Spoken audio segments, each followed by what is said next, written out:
Well, hey there, and welcome to the SkyTour LiveStream for April 21st and 22nd, 2018. Tonight we're going to have a lot of fun. We're actually going to go to different places in the sky and check out these beautiful red stars called carbon stars. We're going to see some beautiful double stars, and we're going to explore a few other things if we get the chance. The moon is still up, so perhaps we'll take a few views of the moon as well. I'm not sure, but we'll see. Anyway, I hope you're all doing fine tonight, and it's going to be cold here in the observatory tonight, but we're going to try and do our best. So stick around, and let's see what unfolds.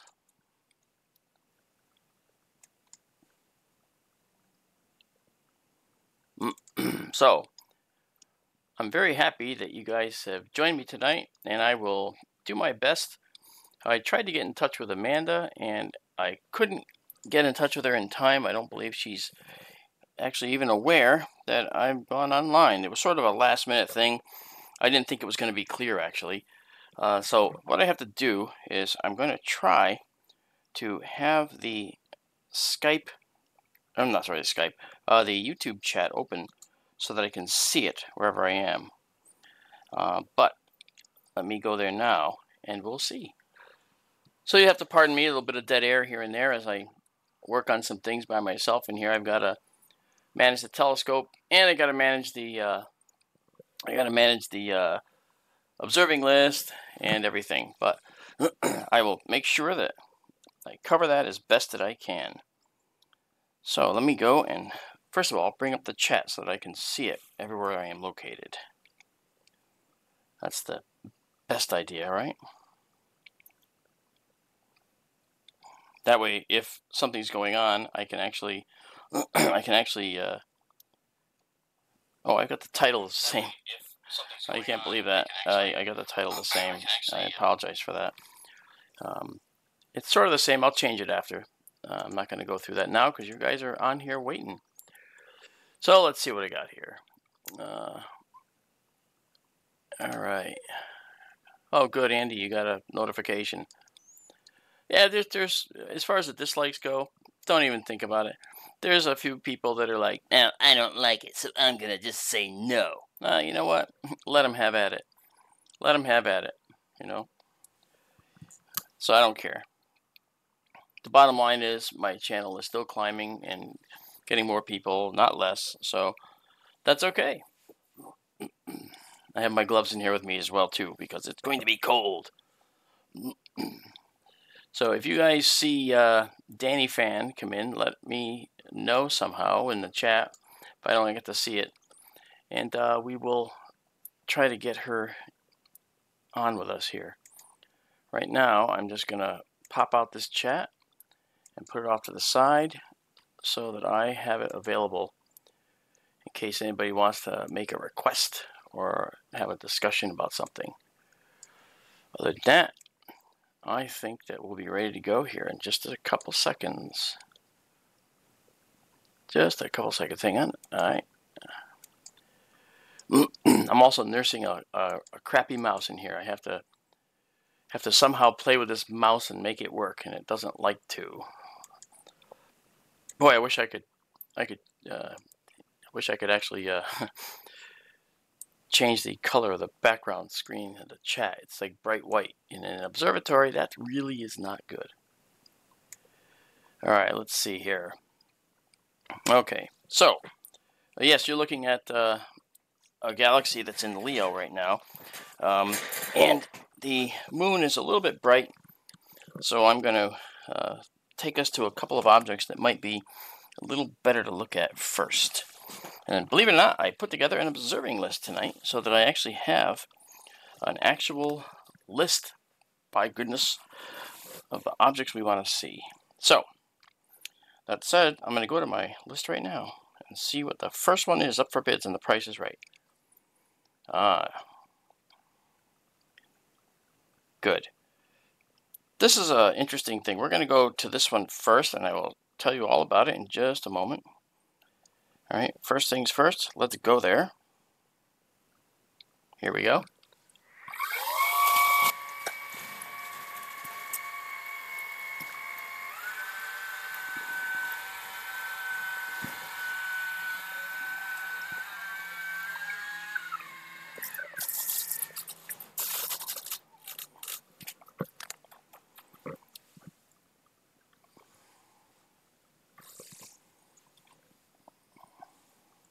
Just a second here.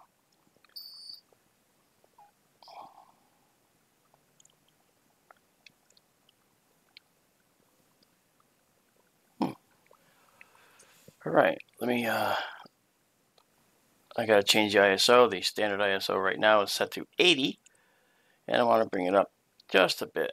Let's go to 6400 right now. And let's drop down this, the time. We're not gonna, you're gonna just barely be able to see a star in here. Right now I'm gonna do 5 seconds at 6400 just to start. And let's see if we can see the object that I'm after.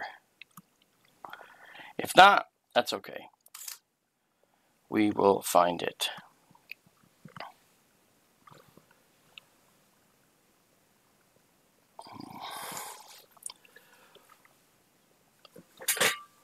Yep, there it is. You see that red dot? That red object that we're looking at, believe it or not, that's actually a carbon star. Now, it's a magnitude 9.3, and you know, that's the brightness scale. The sun is minus 26, for instance, so you can get an idea. Negative numbers are very bright, you know, Vega's 0. And this carbon star here, this red thing, is 9.3. That bright red is really an unearthly color, isn't it? And that happens to look that way because of the fact that carbon stars are rich in carbon in their atmospheres, and usually they're more rich in oxygen for typical stars. And an oxygen-rich atmosphere like our sun's allows them to you know, have a different composition of the chemistry. There's a different interaction. Now, what happens in a carbon star is that most of the oxygen gets taken up and gets absorbed by other things. Now, just to be clear, stars don't burn, they fuse.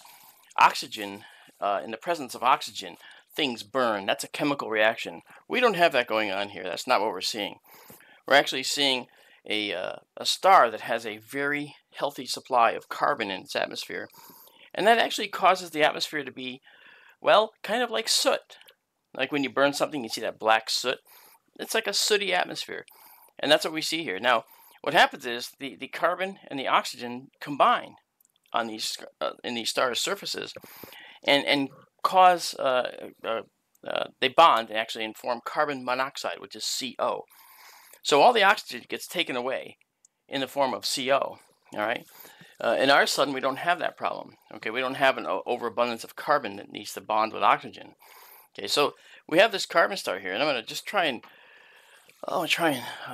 do another shot. So let me pull out just a little bit. I'll go to this 4K, go to the 4K version here, and let's bring up that star, and you'll see it there. It's down there in the lower left. This is the live view now.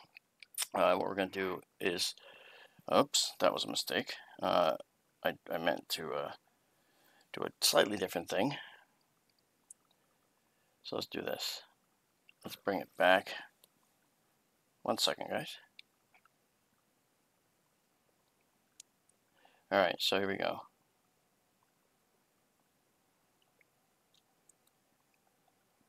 Bringing us back to our carbon star here.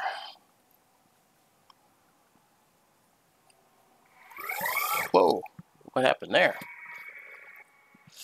Yeah, the telescope is having a little bit of a fit, but here it comes. Here it is. I had it set to a different speed, so it ended up zipping off on us. Not a problem, though. Okay, that should be good. Now let's just test that again. Here we go. Alright, now we're going to just bring that up to the center a bit. Okay, there we go. Alright. Excellent. Okay, now let's take a look at that again. I'm going to do a longer exposure of it now, just to get it. So it's looks like it goes away, but of course it didn't. And now I'm going to do a 10-second shot at 6400 ASA.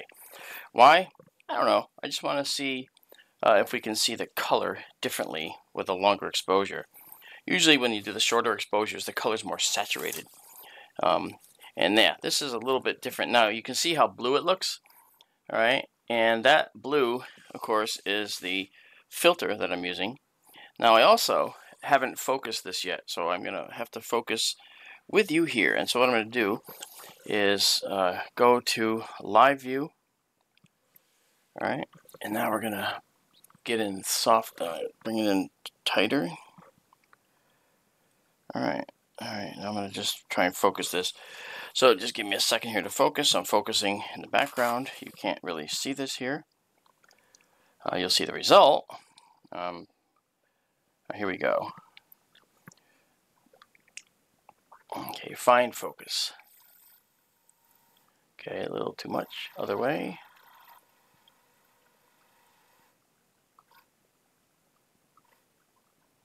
Yeah, it looks good. I believe that looks pretty good.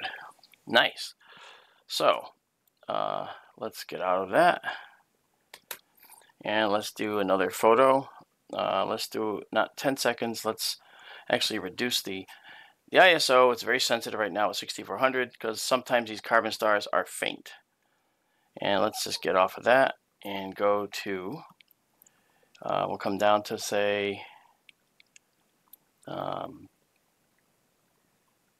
let's say 2500 ISO, and we'll try that for 10 seconds and see what we get.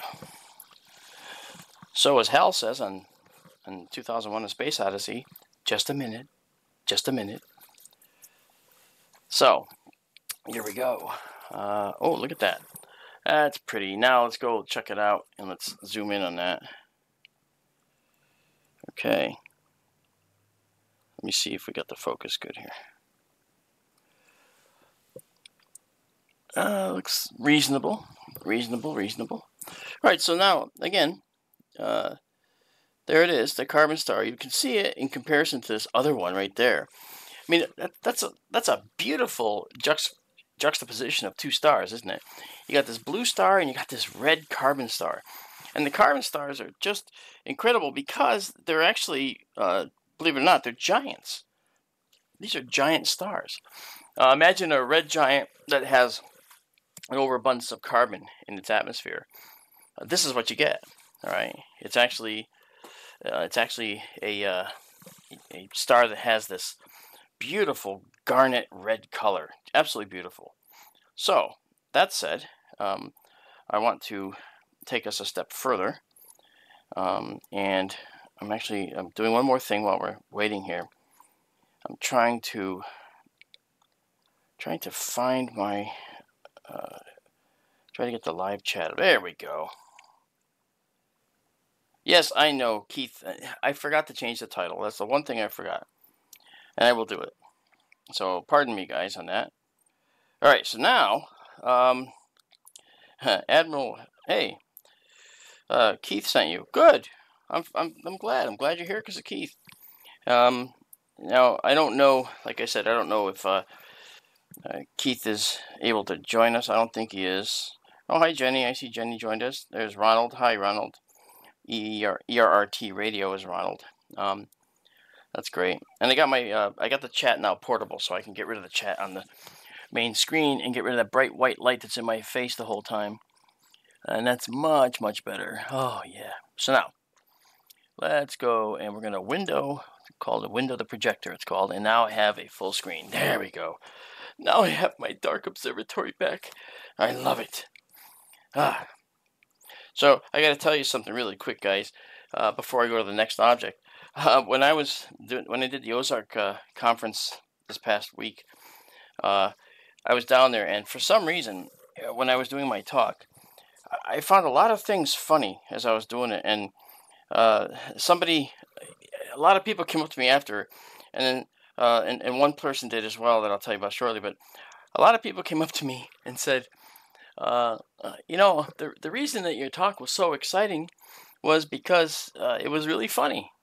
So I thought about that. I thought, the talk is funny. I wonder if that's a new little weapon that we can use to push science into the heads of these people that don't necessarily want to hear it. So I'm going to try that in my new talks. I won't try it on the streams because it's you guys. You deserve it, of course. You're wonderful people, and I'm very grateful that you're here. But I just want to let you know that was kind of a funny thing. I'm just checking through the chat now. Yep. I see Jenny's waving at everybody. Hi, Jenny. And let's see. So yes, we're still looking at a carbon star, and this is just a really interesting object. I would not want to be in their vicinity, though, because they are giants and they're kind of unpredictable. So that would be kind of a bad thing, I would say.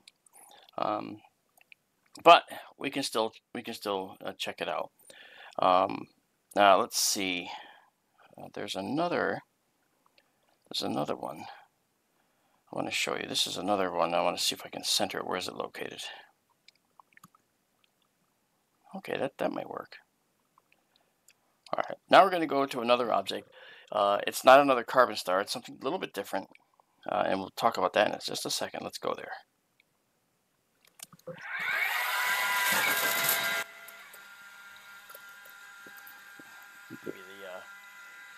Do the whole thing here. Uh-oh. Come on. There we go. Oh, yeah. There we go. I just barely got the dome. I have what's called a dew cap on the end of the telescope, so it kind of sticks out just a little bit. So it's kind of funny. It actually managed to I managed to follow it around with the dome. Yeah. So okay, this will come in now. There we go. And let's center it up.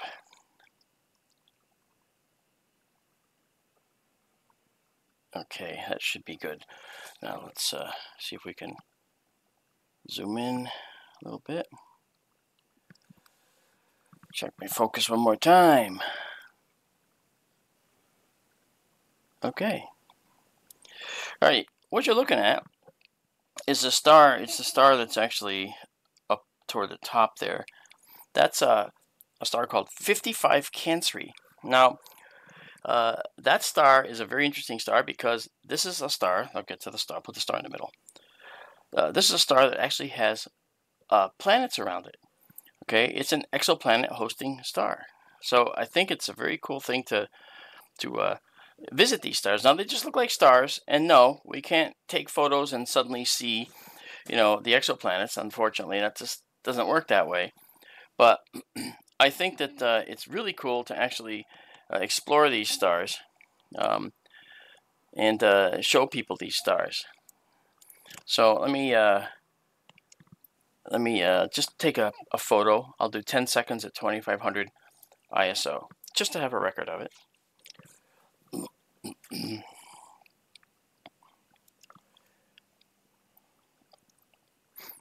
So what's really cool is the star has a smaller red dwarf companion that you can see there just down below, and it also has 5 planets around it. Not the dwarf, but the 55 Cancri.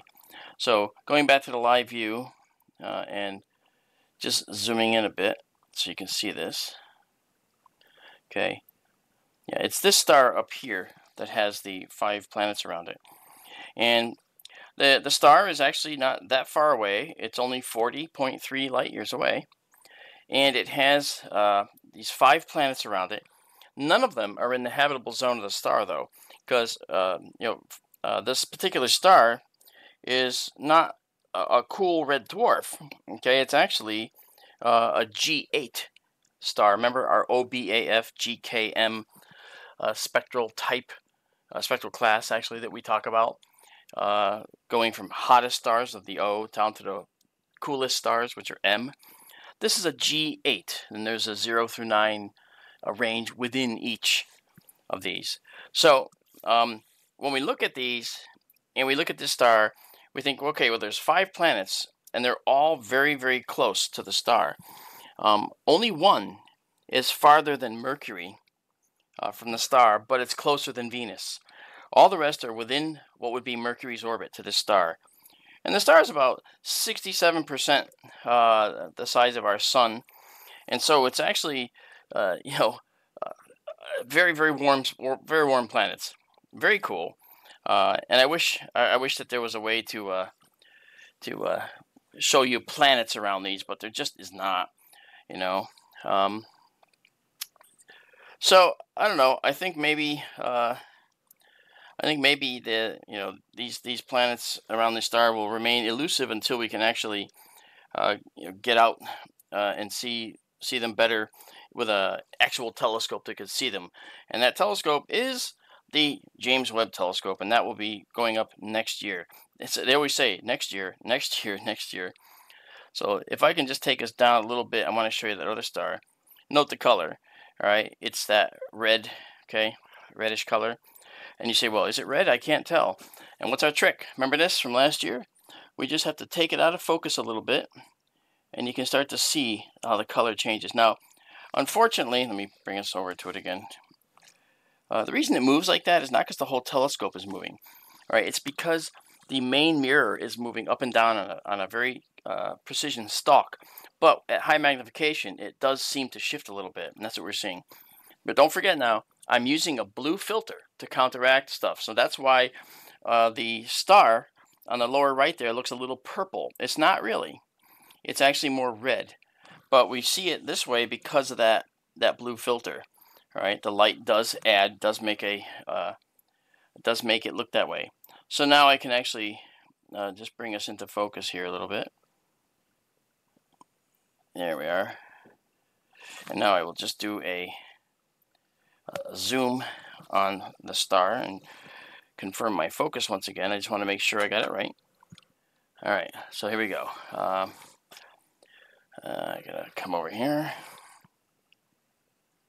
All right, and I'll just go up. There we go. All right, so now I'm going to just do a little focus adjustment. I have a special focuser that doesn't even touch the doesn't allow the telescope to shake or anything. It's a zero movement focuser, so that's what I'm using. So see, you don't even see it moving, you just see the star getting out of focus and in focus. Alright, there we go. So if I tap the telescope on the side, there's a little movement. But if you notice, look how fast it dampens down. It comes down within just a few seconds. That's something nice. You know, because normally you end up having it shake for quite a while, you know. So I don't know. I think it's pretty neat that this telescope is all set up like this. Yeah, a lot of work to do it, but now that it's here, I'm doing it. Hey, there's Amanda. I see you, Amanda. You want to join us? I would think you do. I would hope you do. I'm glad she came in. I didn't see you earlier, and I know it was last minute notice, Amanda, so I am sorry. But let me go see if I can get you in. So let me try that. I figured out a way to have the chat up, Amanda. That's why.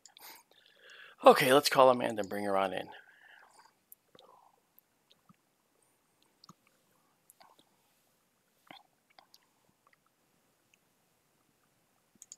And there's Amanda. Say hi to everybody. Oh yeah. Well, I know. As I said it was a last-minute decision, and okay, all right. Yeah. Well, first of all, let me make sure people can hear you.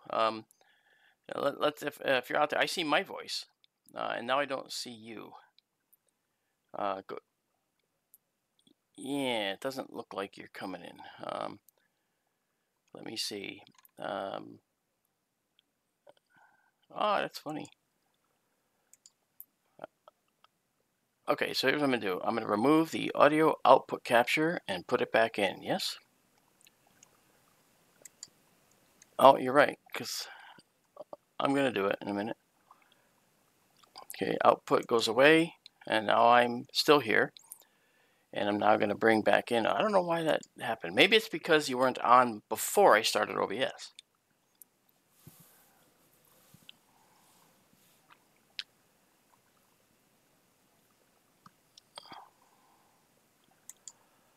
Yeah, it was started, but... Yeah, I usually take everything down and start it all brand new. Yeah. Every time, which isn't often, right? So. Yeah. Alright, so let's see. Are you there now? Am I there now? You are. Okay. Hey, all. I see you. I see you out there. Okay, I think everybody should be able to hear you now. But give a shout out and see if they can. Everybody tell us if you can hear Amanda. Go ahead, Amanda, talk. Hey, all. There we go. Put on the spot. That's okay. No, but I mean, as long as you see it registering, it should be fine. So. I agree. I just don't. It's weird because that's the other thing, guys.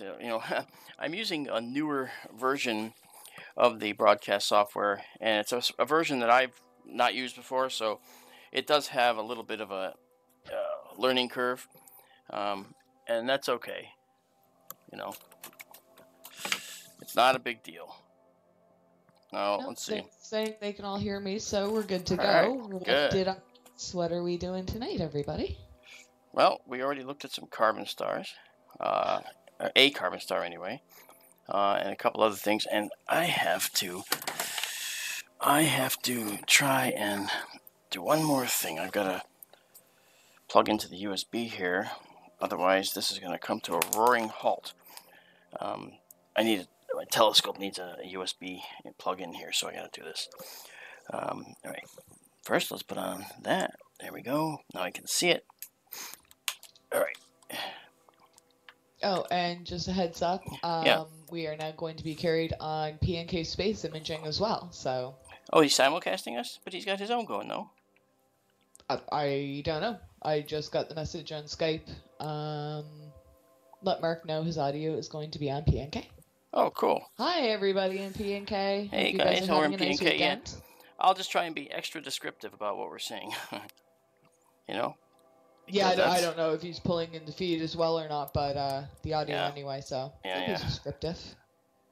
Oh, and we have questions coming in already.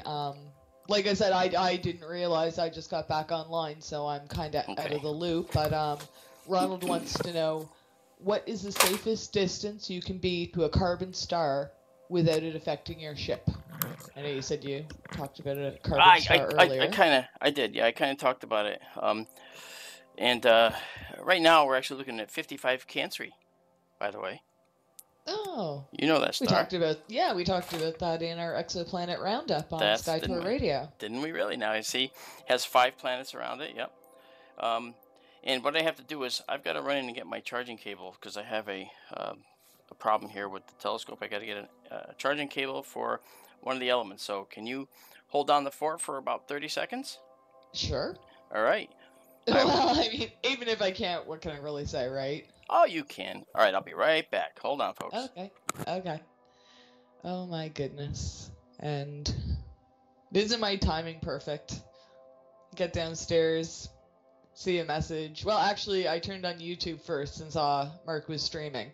And then I saw my message on Skype saying, I may do a Sky Tour tonight if you're interested in joining me. And then I said, yeah, I just got back online, add me. He's on Do Not Disturb. He's focusing on a camera and a telescope in the sky and teaching you guys, telling you all sorts of interesting things. And how am I going to get his attention? But I did, and I'm here, and we got the audio fixed. Be sure to drop by P&K Space Imaging. You can also drop by Bill NY Skywatcher. I don't think he's streaming right now, but the 3 of them combined, as you guys already know, are all part of Astro Imaging Live. So you can see meteor showers that our friend Bill covers in New York. You can see the moon, and very soon, some planets from Paul down in Florida, and Keith runs the station in Philadelphia. No, is it Philadelphia? Pittsburgh. I don't know. I'm sorry. Oh my god, I'm so sorry, Keith. He's going to kill me. And then we have Mark here in Connecticut, and he does see deep sky objects. So nebula and galaxies and carbon stars, apparently. Oh, and I just see a message from our good friend Andy. He says Bill is starting after Don's show. That's Don Ecker. He's on kgraradio.com.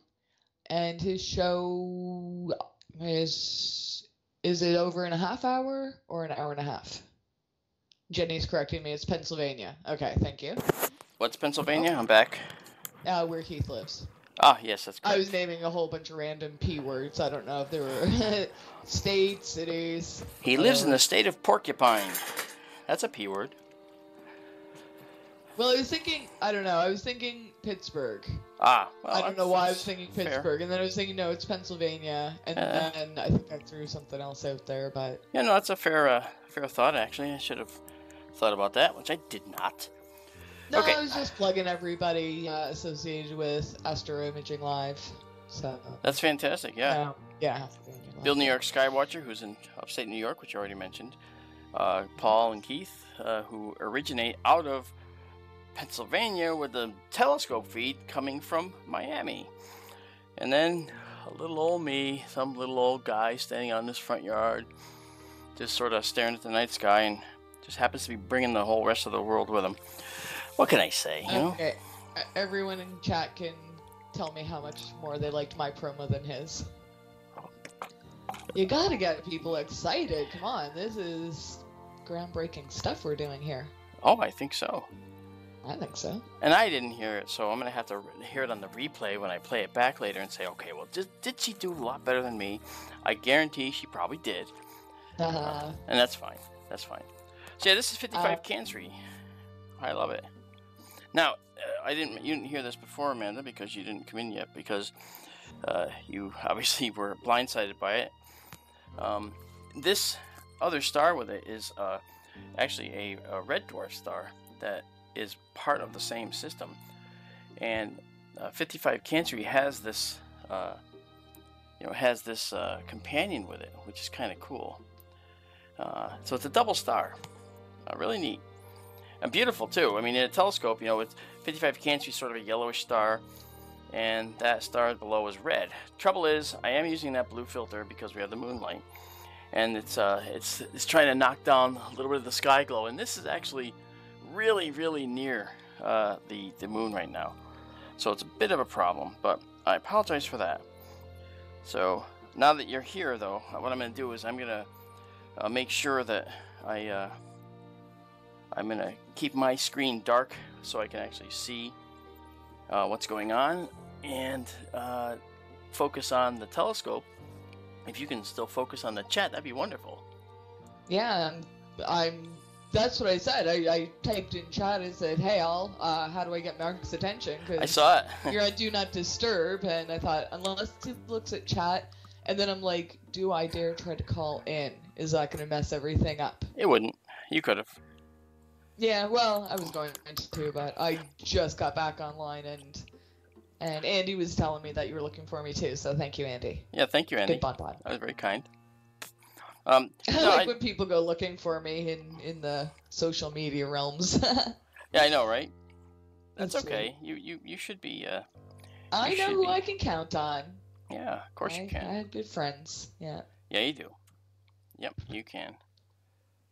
Now let's try and look at this other star here if I can.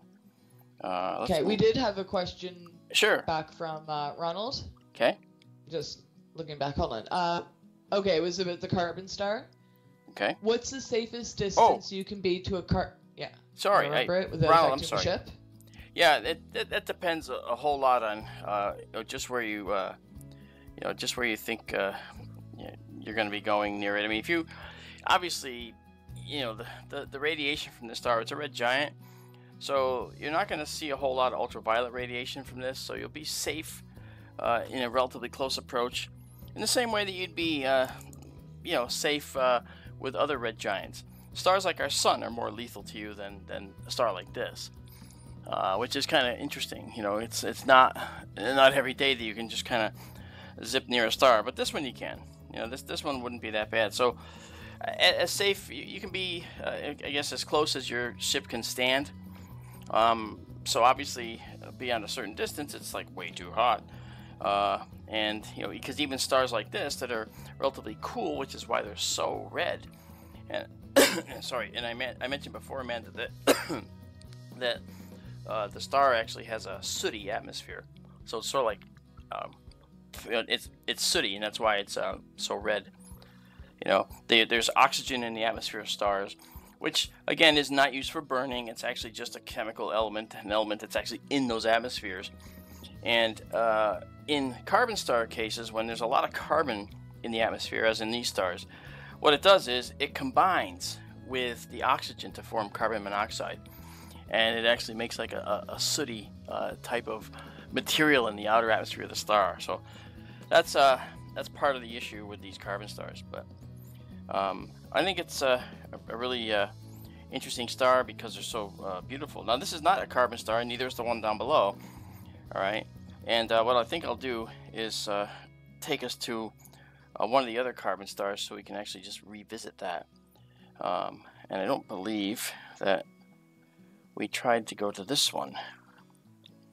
And I We think actually do have a viewing request coming in, but that's good. like I said, I got here late, so I don't want to. No, that's fine. Hijack the conversation. No, you're not, because I don't know if it's even possible to see. So. All right. Well, let me go to this star and store that viewing request, and I shall be right back. Let's go. We're going now to the star. Oh, wait. There we go. Okay, just so you guys know, in about a half hour, Bill NY Skywatcher will be going live on his channel to focus on the Lyrids. Good. So I'm just going to get that link and I'm going to throw it in chat. All right. And P&K Space Imaging are also streaming live. I'm assuming they are streaming the moon at the moment.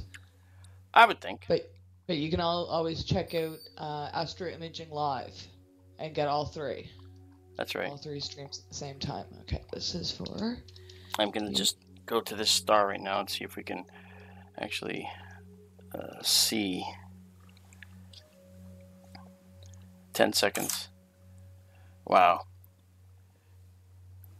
This might have been the one I already went to.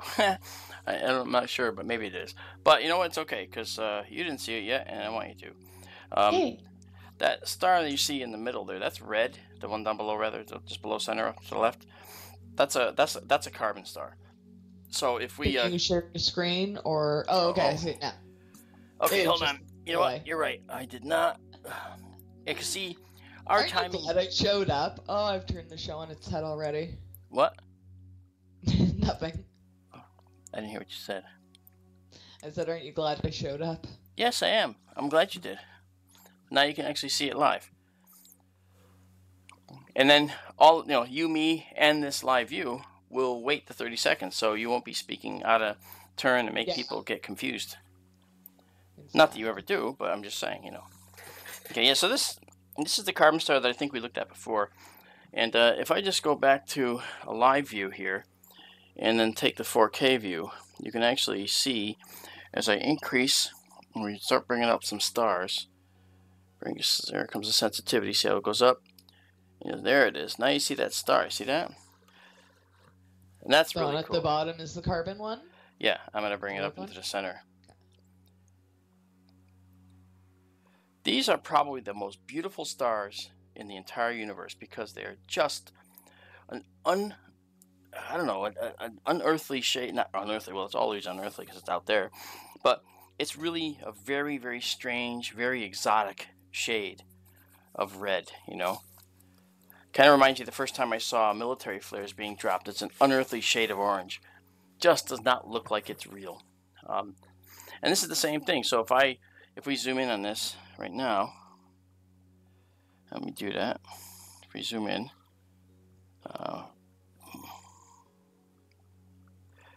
just a minute. Oh, hold on. Let's get out of the 4K mode.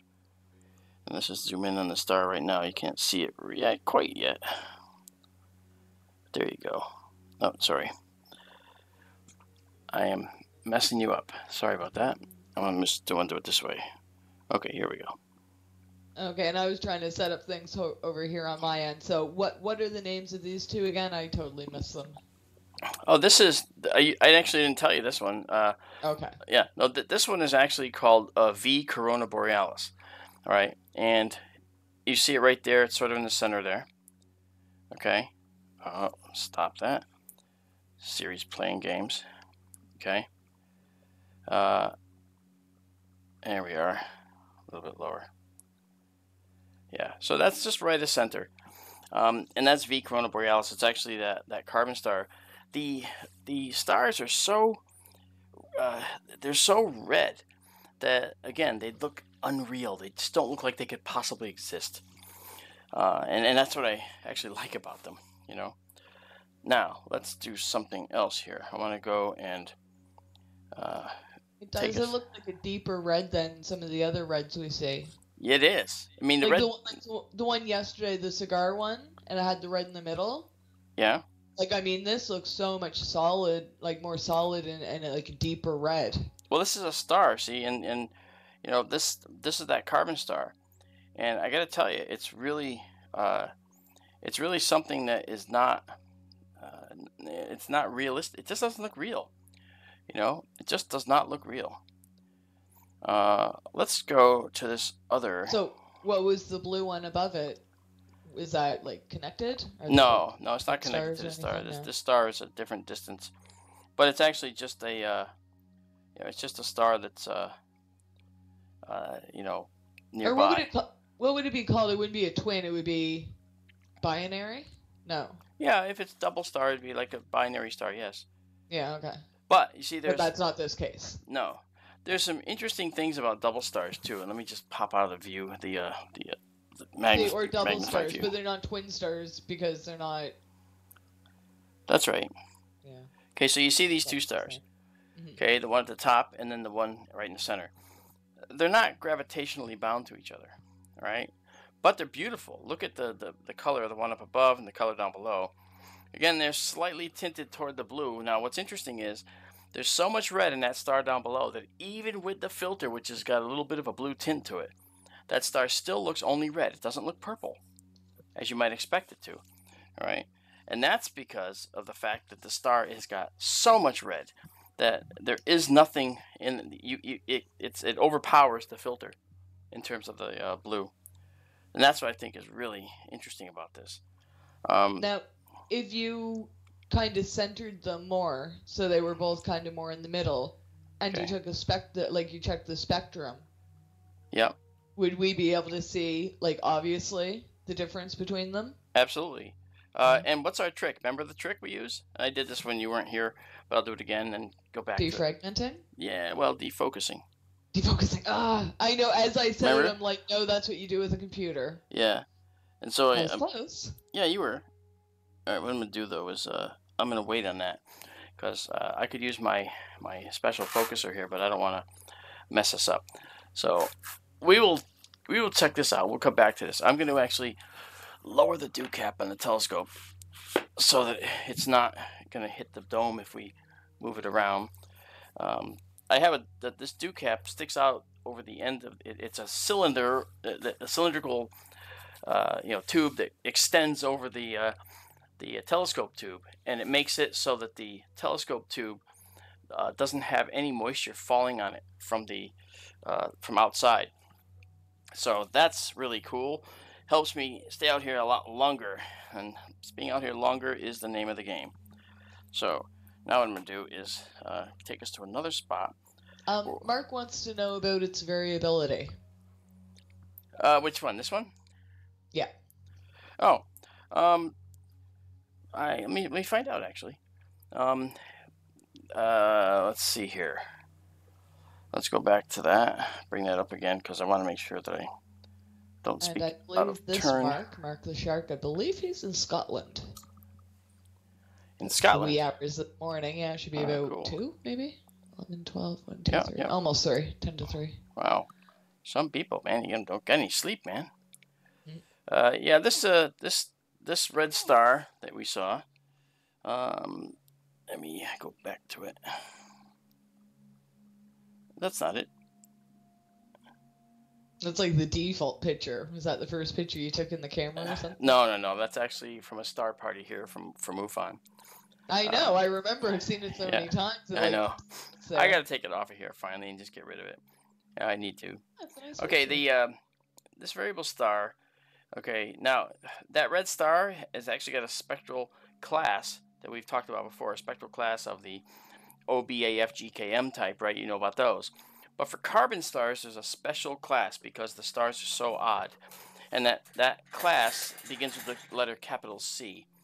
And just like you have a O star that's like an O2, 3, 4, or 5, or a B, 5, 6, 7, or whatever, carbon stars are also, I think it's like 0 through 6. It doesn't go too much farther. This is actually a C6.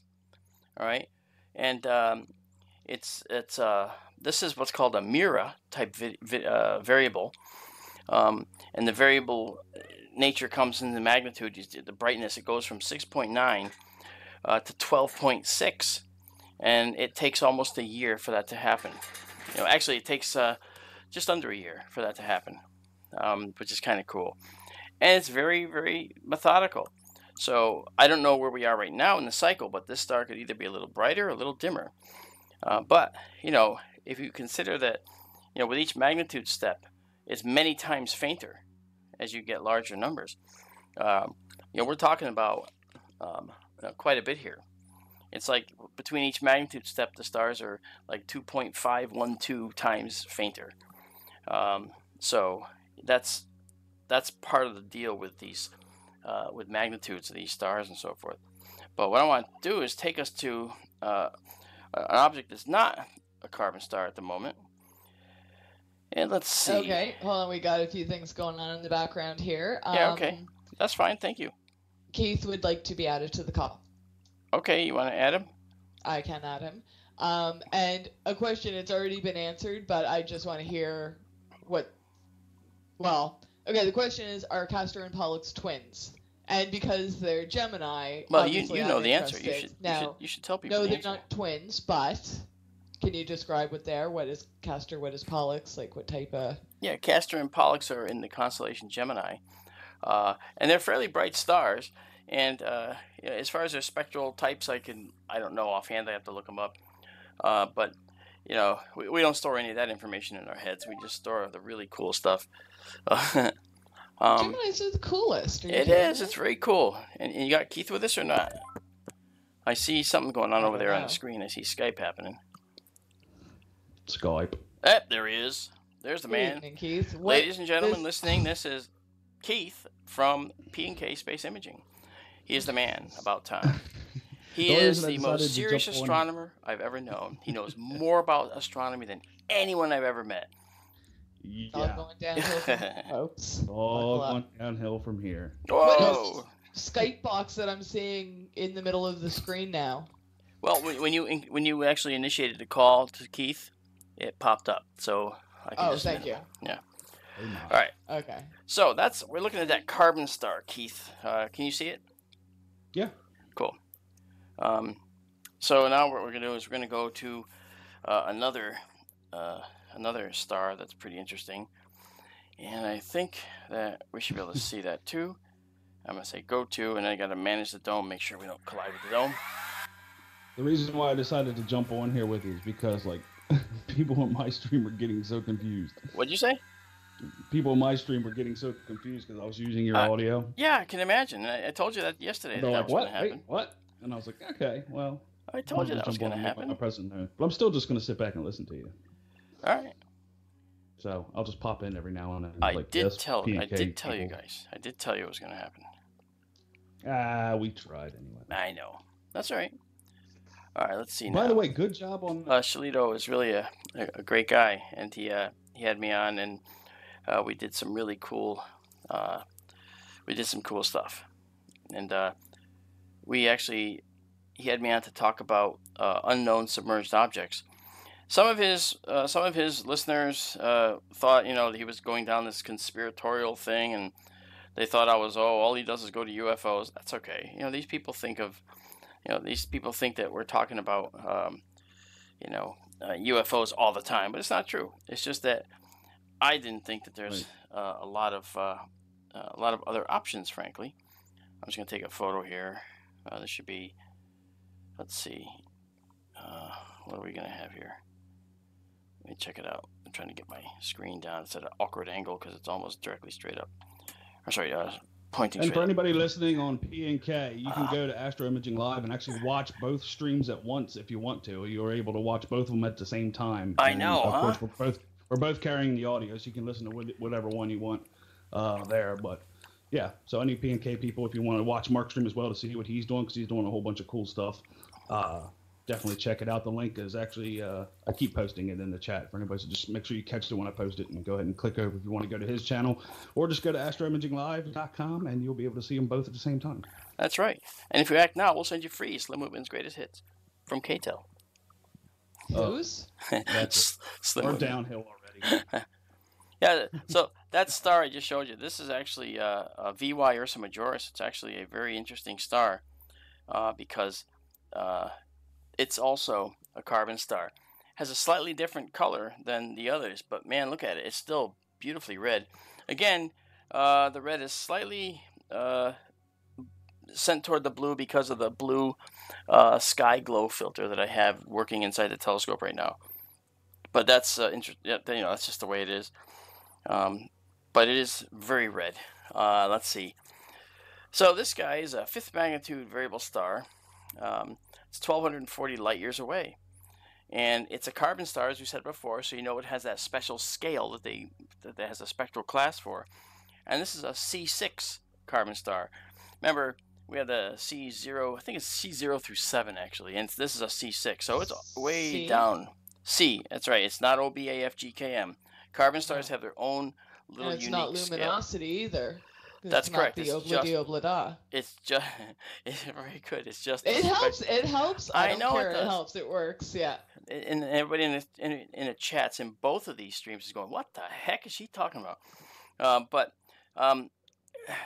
this is a pulsating long-term variable star, and those of you in P&K, come on over to SkyTour LiveStream with Mark D'Antonio, and you can see it live, or go to astroimaginglive.com, the website. And the far right stream is mine. The middle one is Keith's, and the far left stream is Bill New York Skywatcher, who will be going live shortly. That's my understanding. So, I mean, this is like an ongoing production, Keith. This is fantastic, don't you think? Or not? Muting helps. Did he mute himself, or did you mute him? I don't know. No, I didn't mute him. No, I'm here. Oh, I wish I just have it muted so I didn't bother you. I'm actually going to put you in a little box on the P&K stream just so they see what's happening. Just on a little I was thing. wondering if you were going to do that, yeah. They have a little reference point. How do you put Keith, me in a little if you box? notice any questions coming in from your chat, please break in. Yeah, things like, send them your way. Who the heck is this guy if talking? there's any particular thing that's up and around that All right. anyone wants to see, we may be able to. No promises. All right, well, actually, we're so close to this, and we looked at this yesterday. I'm going to do it again. We're going to go to this particular object that I'm not telling you about, but the telescope is going to have to move just barely to get to it. But you guys are going to love this. Again, if you were here yesterday, you've seen it, but you know something? It never gets old. So let's do this. Let's take the telescope, take us out, go into live mode, and now let's go to this special object. And you'll see that we don't move too far because it's right near it. I'm going to say M81, the Whirlpool Galaxy. Oh, it's M51. Oh. M81 is also a galaxy, so you were close. In Ursa Major. I thought we looked at 81 and 82 yesterday. We did. And then 64 and yes. on. Yeah. And right now, I'm gonna do a little exposure here. Is it the Spiral Galaxy? This that we're looking at. That we're gonna look at. No, I was guessing Whirlpool. Oh, that's M51. Yes, this is a 51. This is actually What's a galaxy. 81? This galaxy is, it's called the. I'm gonna get to the timing now. I'm gonna get this to 15 seconds. That should do for now, and then we'll come back. And you'll like this. I mean, it's tough with the moon out to capture galaxies and stuff, but you know the moon is high in the sky here. It's actually kind of really eerie looking. Oh, that's cool. Really neat. And on my security cameras, here we go. On my security cameras, we actually had animals running around inside the, right near the dome. It's really cool. Okay, this is our object. Okay. This is M81. I'm sorry, M82. And what's neat about M82, we've talked about it yesterday, is you can see that H2 region, that hydrogen, that ionized hydrogen there on the right. It's red. This galaxy, the entire section of the galaxy, is all ionized hydrogen. And what it means is that we're seeing stars in formation by the boatload in this galaxy. Isn't that pretty? You know, I just think it's beautiful. Well, this is M82. It is. Yep. It was discovered. It's not called the Cigar Galaxy, though. Huh? What is this one called? Well, it's called the Starburst Galaxy. Actually, that's what they that's what it is now. I mean, you know, it's Messier 82. It's NGC 3034. Okay, and there's about 5 or 6 different designations for it. But this is it's called the Peculiar Galaxy for obvious reasons. It's peculiar, and you've got dark lanes which kind of go vertically in it, and that's something we don't really see in many galaxies. You know. And what we thought about, and we mentioned yesterday, is that this starburst galaxy, M82, could have had this burst of star formation occur because M81, which is right nearby, is a galaxy that interacted with it in some way during its history. And this could have actually, caused this to happen. Now, here's something to understand that you may or may not, and that is, when you look at this type of galaxy, you're seeing it in color. But in a telescope, you wouldn't see any of this color. This all is just black and white to your eye. So when we see it with this super sensitive cameras, it allows us to see it in color right off the bat. This is really just a, and I know because you guys joined, you'd say, oh, well, we just go look at some color photos of faint objects. There's a lot of technology that goes between seeing this in black and white and then seeing it in color. And usually that technology, of course, equates to, money spent naturally. You have to, or else you can't, get to this type of level. But check out just look at this and check out how you can see the convolutions in the galaxy. You can see just how amazingly convoluted it is. Now I'm at an ISO that I took in this image. The ISO on this guy is, what is it? Let's see. Where's my ISO? I'll show you in a minute. 12,800. See that? So 12,800 is the actual sensitivity setting. And by the way, this is actually a pretty good idea. You do this, and we go to this 4K setting, and now we kind of look. And I'll just bring up the stars just a little, just enough so you can see. Okay, right there is about what you see with your eye. All right, when you look in a telescope that's kind of smaller than, say, a 4-inch telescope. All right, then if you use a 5-inch telescope or so, you get to about this. Okay, not much more. But then you get to like an 8, all right? And you get to about this, and you can see the faint smudge of M82 right there in the lower left a little bit, lower left center. Then you get to a 10, and this is again for your eye now. This is only talking about the eye. It's not talking about anything else. So then you get to a 10-inch telescope, and you can see everything's a little bit brighter. And now you can see more detail in that galaxy down in the lower left. All right? So basically, the bigger the light bucket, then the better the image will be. And then, of course, when you look with your eyes without anything, you see, a non-magnified view of that. You just see stars like this. You never see galaxies. The only galaxy you can see with your eye, in general, is the Andromeda Galaxy, and, of course, our own from inside. But this is actually a really interesting little metaphor to use here. We talk about the sensitivity of the eyes and how the telescope can increase the light gathering power, and this technique of doing what I'm doing really is kind of a good way to show that. So let's go back to the galaxy. I'm going to go back and let's get off that. Let's take a 25-second shot at this sensitivity of 16,000. So, now, when we talk about this galaxy, I wanted to just tell you, though, everything we're seeing the light from this galaxy as it appeared 12 million years ago. So, it's 12 million light years away. So, if you were to look at what happened in Earth history 12 million years ago, you'd find a very interesting thing. You'd find that, we're looking at a point in time where a lot of very interesting things were going on the planet. The continents were shifting around. A lot of things were happening that way, and that's really kind of a cool thing to compare things to. So you can see kind of what was going on here. All right, so let's do this now. Let me get rid of this stuff. All right, now if we zoom in on this, you can see now that we've got a really another view here that's really pretty. Come on, get out of there. Go back to this. Sorry about that. I'm doing this at an odd angle with the wrong hand here. It's kind of messing me up. It's all right. All right, so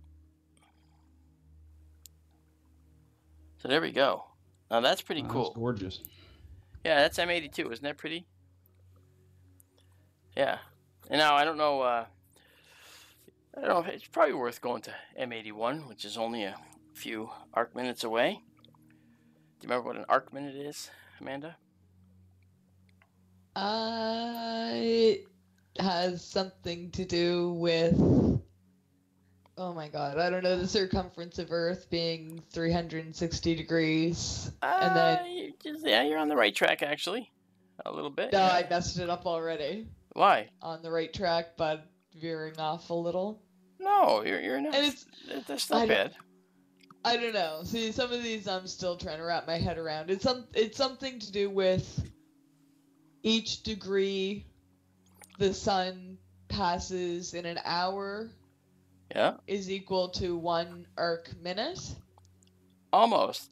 I mean, it's 1 arc second. There's 15 degrees per hour that pass by. 15 degrees per hour. 15 degrees. And do you remember how many arc minutes are in a degree? I don't know, 60. Very good. I don't know where this 15 came from. Well, that 15 you gotta. Well, you wanna... 4 15s in an hour. Yeah. That's right. Okay, but what was it? Not an hour though, not an arc hour. No. A normal hour or No. If you look at it, it comes down to this. If you take a look at, I'm just going to center this, by the way. Okay, this is M81 now. We're over in M81, which is right next door. There's 60 arc minutes per degree. Okay. Degree. Okay. Yeah. Now the moon is half a degree in diameter, roughly. So how many arc minutes is the moon? Half a degree. Yep. 30.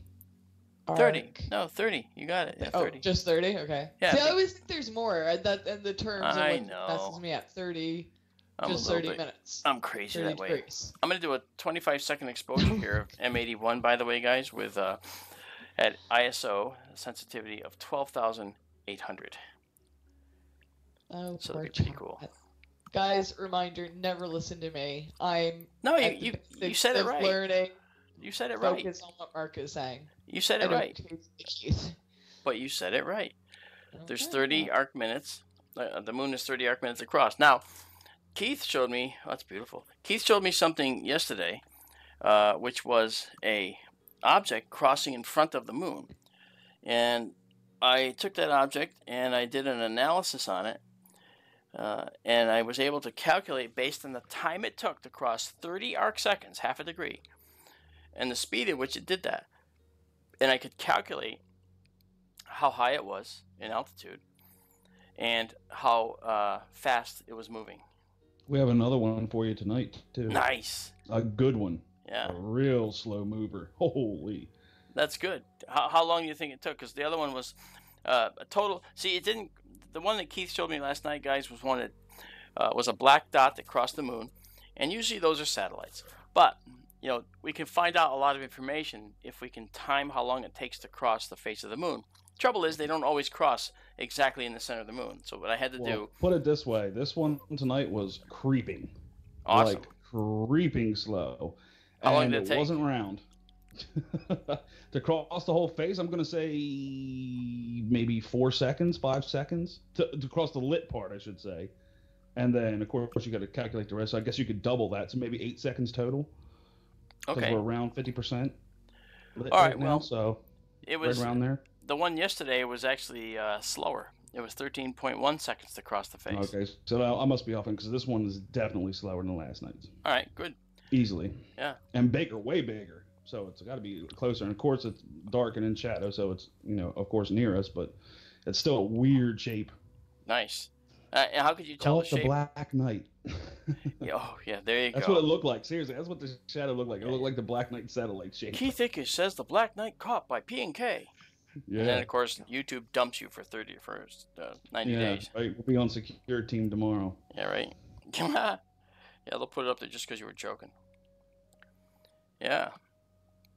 Yeah, so this is really neat. This is, of course, M81, and it is what we call, it's Messier 81, of course, but it's also known as Bode's Nebula. It's also known as NGC 3031, NGC meaning New General Catalog. And I knew that. you did, yes. That's right. Now, this guy here is 12 million light years away. Does that sound familiar? Okay. It's almost the same distance. It's the same relative distance, actually, as M82. And so they're very closely spaced in the sky, which means they're probably somewhat gravitationally bound to each other. There's a large amount of gravity, a gravity well, we call it, in M81 and M82. And although that gravity can hold all their stars in cohesively, the other thing it does is it actually helps keep these galaxies orbiting each other. So they've probably been orbiting each other for a long time. There's probably motions that we have yet to detect, which can give us an idea of whether they're just passing each other in the night, the eternal night actually, or not. Now this exposure was 25 seconds, and you can actually see the spiral structure. If you look in the center, you can actually see the dark lanes of this galaxy, the dark areas, and it's really, really pretty. And like I said, it's 12 million light years away, and it's really quite a beautiful sight. And when you look at it in a telescope, it looks very different from M82, which is also 12 million light years away. It looks very different, but that's okay, because when we look at one versus the other, we get a very different scene that awaits us. When we saw M82, all right, we saw. Let's see here. Let me do this. I'm gonna go and just get us out of this. I'm feeling around the back here. The telescope. All right, that's M81. And as we move along. Star party. And there's M82. So look at the difference. M82 has these brilliant H2 regions, like I said. And those H2 regions, those star-forming regions that we see there, those are absolutely monstrous. They're huge. Okay? They're huge. And you can see that there's some knots of brighter and dimmer H2 regions. And obviously, there's something else too that that you may not be aware of, because we did talk about it yesterday, but it's nothing to it's nothing that you might remember, and that is that most of the galaxy has this H2 symmetrical on the left side and the right, but because it's brighter on the right in this telescope with this particular filter, we don't actually see it that way. But that's pretty neat. Any questions about that, let me know. Meanwhile, I will go look for other things to find here. Okay, well, we didn't have a question on that one specifically, but we did have a question in regard to galaxies. Okay. This one's from our good friend Tana. Hi, Tana. Hey, Tana. Thanks for coming, okay. Tana. So she wants to know. So I guess it was what you were just discussing with the colors and whatnot. She says, so does it mean if a person was in a spaceship and was to see the galaxy with the naked eye, they could not see the colors we can here without filters, allowing the light spectrum to be seen? Very intelligent comment. That's true. If you're in a spaceship, no matter how close you got, you would not see this as red, because the color is actually nothing that our human eye can detect very easily. We don't have an eye that is sensitive to red light. Our eye actually peaks in the green, believe it or not. And that kind of makes sense, doesn't it? Because most of what we see on the planet is green around us. Plants and so forth. But we don't have a sky that... we don't have a sensitivity to the red. The rods and cones, the cones are the color receivers, and the rods in our eyes are the black and white receivers. The rods were important during our evolution because the rods helped us see in the dark. And that changed over time until we actually migrated away from that ability. Sorry, I muted myself because I coughed. Okay, no problem. Sorry. So, okay, well, when we're seeing pictures of our Milky Way, first off, and I was thinking about this last night, I'm like, Yep. Oh my god, I think this is how flat earthers start. Like, how did we even get that picture? She said flat Earth. Stay on mute, Keith. We don't want to hear it. Now, listen, but, okay, where did we even get that picture, for one? And two, there's only really white. Like, I don't see any red globs in it. Why is that? And is it just an artist rendition? Because, like, how could we even get that far away to have a picture of our Milky Way? That's only an artist rendering, because we're inside of it, and we can't see outside of us ever. Okay, so why are those pictures? Why do they never have any colors? I don't know. Like where we're looking here, like, why isn't there like a red area around our solar system in the little arm or something? Like. Well, Would they not consider that in their... I've seen color 3D renderings of our galaxy and what it looks like. I have seen those. From where? How? Well, they were just... people rendered them. And here's what you can do. You can take data. You can take data knowing the distance of a spiral arm, the distance of a particular knot of stars, a cluster.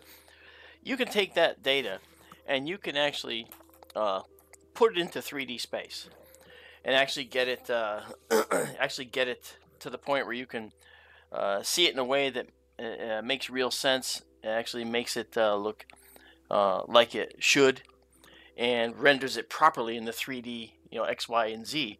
And that's what they do. That's what they do to make this stuff look good, And I think that's pretty cool, But we don't necessarily have all our data because, we have a few arms of our galaxy we can see. We have a Norma arm, we have an Orion spur, which is where we are. That's why Orion's so bright, because we're actually in this little spur sticking off one of the main arms of the galaxy. We have the Centaurus arm, we have another few arms of our galaxy, but we cannot see the other side because the center bulge of our galaxy blocks us from seeing that. So we don't actually see any of that, unfortunately. But so we have to fabricate it and think about what it must be over there, how it probably looks, and that's what we do. Yeah, but that's what I mean. With all that data, I don't know. Shouldn't there be some color in our Milky Way? Well, yeah. I mean, there is. I mean, when you look at properly rendered okay, then imagery, I must not have seen those ones. Because I'm trying to think everything I've ever seen. Yeah. And I never really... Again, it's things that I never really think about until you say something or you phrase something in a certain way, and it's like, well, wait a second. I've never really thought about this. I've never really,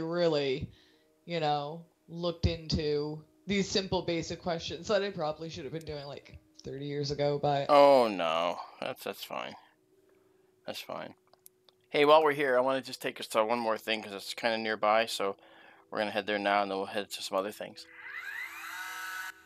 Okay. Yes, and I have to find that request we had from a while back. It disappeared when I added Keith to the call, so hold on. All right. I'm sure Keith is still with us.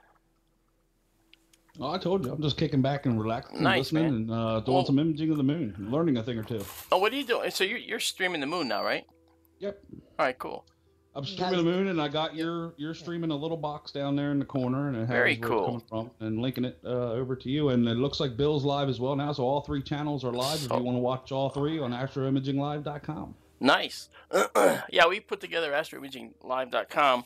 Actually, it was courtesy of Bill in a sense because he actually came up with the site first for us, and then basically kind of donated it to our cause together. And that's how Bill is. Bill New York Skywatcher is probably one of the most generous people you'll ever meet. Unbelievably so. Huh? You think so, right? Oh my God. Yeah. All right. This is if you look at this image right here. Okay, you see the stars, you see the blue background. Of course, the moon is out and it's kind of near this location. But that said, you can see that the star that we're looking at right here is our target. Is that little red one down to the lower left of center. Do you see it? That star, okay, is right here. Let's go there. Hang on, let's go there. All right, here we are. And now if I zoom in, you can see it right there in the center now.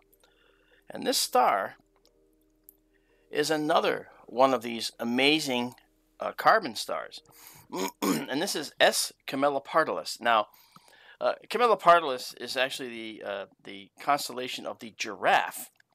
All right, and you all knew that, of course, because Camelopardalis. Of course, it's a giraffe, right? Yeah. No, I didn't know either. Trust me. That's one of those... I was thinking some jokes, but yeah, this is an example of you don't know exactly what these constellations are at times, and this is a little bit. Who and when was this discovered? This star? Do you know offhand? Yeah. No, it's a variable star, okay, and its magnitude varies between 7.7 and 11.6, so it goes from not visible with the eye to even more less visible to the eye, and it has a period, that is, it brightens and goes to the high and low brightness over a period of 327 days. All right. I don't know who found it, but it's a carbon star, and this, unlike the other one, the others were C6s. This is a C7 star. So this is actually farther down the carbon star scale, even more. But because it's a giant, all right, it's 78 times the brightness of our sun. All right, and it's 1,400 light years away. So that makes sense now. You know, these stars, when they're red like this, unless they're real giants, you won't see them. But 78 times the sun's luminosity is brighter, but it's not like it's thousands of times as bright. But because it's actually because its diameter is very large, then this star will show up, because luminosity depends on the radius of the star quite a bit, as well as the temperature. But this is S Camelopardalis, S being the designation of the star, and there's letter designations and stuff. The other one we saw was VY Ursa Majoris. Okay, so that was an Ursa Major. So we see these all the time. But this is a really cool star. Now, this particular image, I was walking around a little bit in here when I took that image. So let me do another image that's slightly less, where I don't move, I should say. I'm going to stay still now, because I may have bumped the telescope when I took that image, so that it was slightly elongated. So you said that was in the constellation of a giraffe? Yes. Is it a constellation? So it's way too big to actually see then in your telescope. Oh, well, you can see in it, yeah, but you can't see. You can't see the. No. Let me just update you real quick. Yeah. The Astro Imaging Live site actually was links from yesterday, so I just updated everything. Oh. Everything's good now. All the links are current, so everything that should play on astroimaginglive.com right now is everything that's going on right now. Oh, thanks, So Keith, because can that would Yep. be a totally confusing thing for people to go there and see yesterday playing. I was like, what the heck's going on? So I just updated everything. Everything's good. You can go on there. All 3 channels are live on there. You're the man. Thank you so much. I just threw the link in chat. Can they still use that? Has that refreshed? Yeah, it's And the that same link website. is good. Okay. Yep. Okay, so just refresh edit that link for anyone that went over there. AstroImagingLive.com. There you go. Now, I'm going to take us to another object that we saw yesterday as well, but I think it would be kind of fun, just because. Now, let's go to, there's a number of them up here, actually. Okay, the first one we're going to go to is this one, because Amanda mentioned it and didn't remember that we're going to go there. There is a viewing request that I haven't gotten to yet. And I still wanted to talk about the camel. What's that?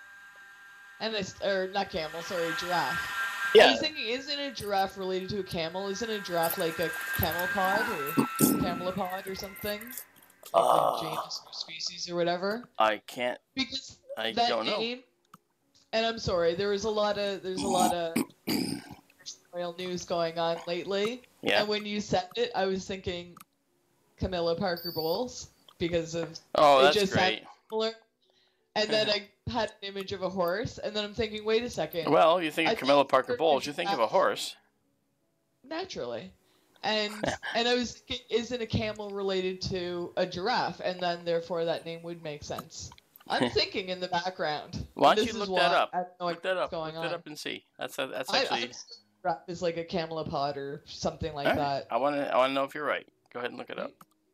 Meanwhile, I'm here checking out one particular item up for bids and the price is right, and we're gonna just check out. Let me make sure. I'm gonna go to my 4K live view, bring in the stars. Let's go up to like a 10-inch telescope, and there it is. So this object is in there. Those of you that are eagle-eyed can see it a little bit to the lower left, and that's what's good about the telescope. It's actually quite good at reproducing accuracy in getting these objects in view. So I'm pleased with that. Now I will take an exposure to show you exactly what we're looking at now. Giraffe, camel, lepardalis. It looks like camel and leopardus. It does. Leopard. It's like Camelopardalis. Yes, exactly. Yeah. That's what it looks like. No, that's the word. That's the definition. Yes. Yeah, Camelopardalis. Yep. Okay, here we go. 25 seconds So that makes sense. at 12,800. That's why I like the background of the names of all these stars. Because now it makes sense and I'll Well, remember. that's a constellation. Wow, I don't remember it. No, you'll remember Well, this. it's something. It's Yeah. one more object I know in the sky. That's right. Hi, Dave Shock. So Dave, nice to see you, darling. what's going on, David? Nice to see you, man. Thanks for dropping in and popping in and say hi. You're the man. Just in time to see the Whirlpool Galaxy. Woohoo! Yeah. Now sit and enjoy.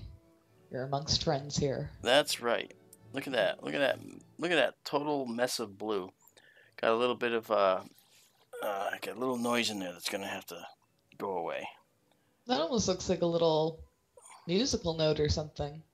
It does. Like as it spirals by with that light blue in the background, the distortion. Yeah. It's gone now. Well, I haven't zoomed in yet. If I zoom in, there we go. Oh, yeah. See, it comes back. So I don't like that. But it's something that's transient, and I can get rid of it. That's what I like about it.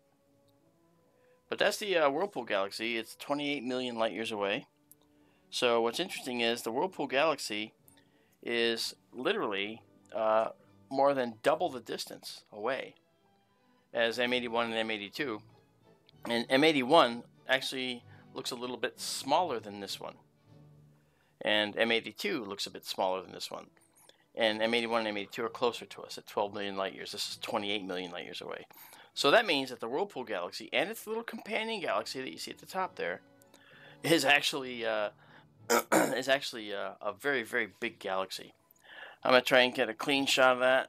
I'm going to go 25 seconds at 12,800 again and see what we get. So we're taking that picture now, that image. Acquiring the image with our observatory instrument. This telescope never, ever expected to be worked out like I work it out. Let me tell you. Mm-hmm. This is crazy. I can't wait to get in Arizona with this. When I get this all to Arizona, hoo-hoo. I don't think I'll leave the dome. I'll probably stay in the dome for days. I swear.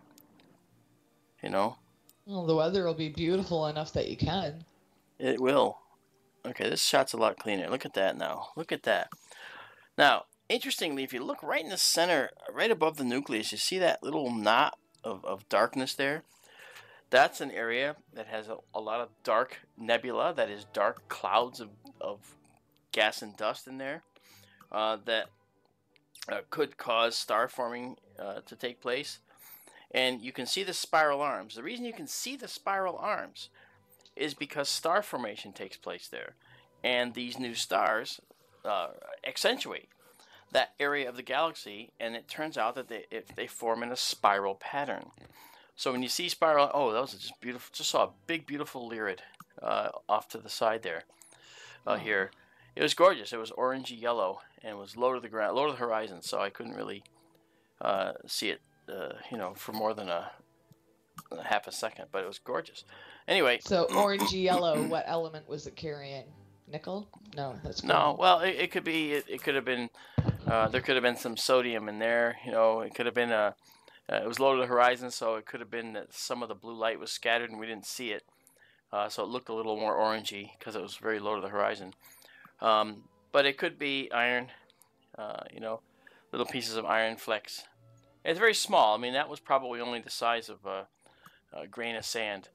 And that's something that people don't understand with meteors, that their size is actually a lot smaller than people think. When they see this bright flash over their head, they go, wow, that had to be the size of a house or something. But no, it's the size of a grain of sand. That's much crazy. Yeah, that's how much energy is released. But it also tells you something else. The meteors sometimes last, like that one lasted probably a full 3/4 of a second, okay? And the time it took for that to burn up, a grain of sand, shows you just how much energy is in a grain of sand when you go to convert it to heat. All right, because the ablation, that is the whittling away of this sandy grain by the atmosphere, takes a substantial amount of speed to build up that much friction, so that you can have that happen. And that's what happens with meteors. It's just amazing how that happens. And I just find it to be, astronomy is just so full of all these amazing little factoids, But there's the M51, the Whirlpool Galaxy, and I want to take us just to another spot really quick. This is You never told us about the diamonds in the sky. the diamonds in the sky. A former planet was destroyed, releasing diamonds in the sky. Oh, well, actually, this is interesting. There was some asteroid fragments and meteoric dust that showed that it had diamonds in it, a specific type of diamond. It's a diamond that could only be formed deep inside of a planet. So what's it doing in this small asteroid, or in a small meteoric dust? The only way that could be there is if it was a former planet that got destroyed somehow. And that's interesting to me. That's really cool. We have no idea where this planet may have come from. That's correct. Or how long ago it got. Like, we know nothing, just... That's right. Wow, look at this diamond asteroid piece. Yeah, how did we come to the parameters that we know that it had to be formed inside of a planet? Like, do we know what kind of pressure it takes to form that certain? Yes, that's exactly right. And I mean, okay. that's actually a good supposition, and you hit that right on the head, Keith. They know that this particular diamond forms deep inside crust under a certain amount of pressure.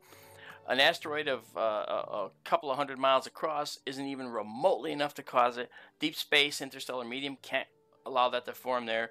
This was formed literally after it was inside of a planet, and then it got dislodged when the planet was destroyed.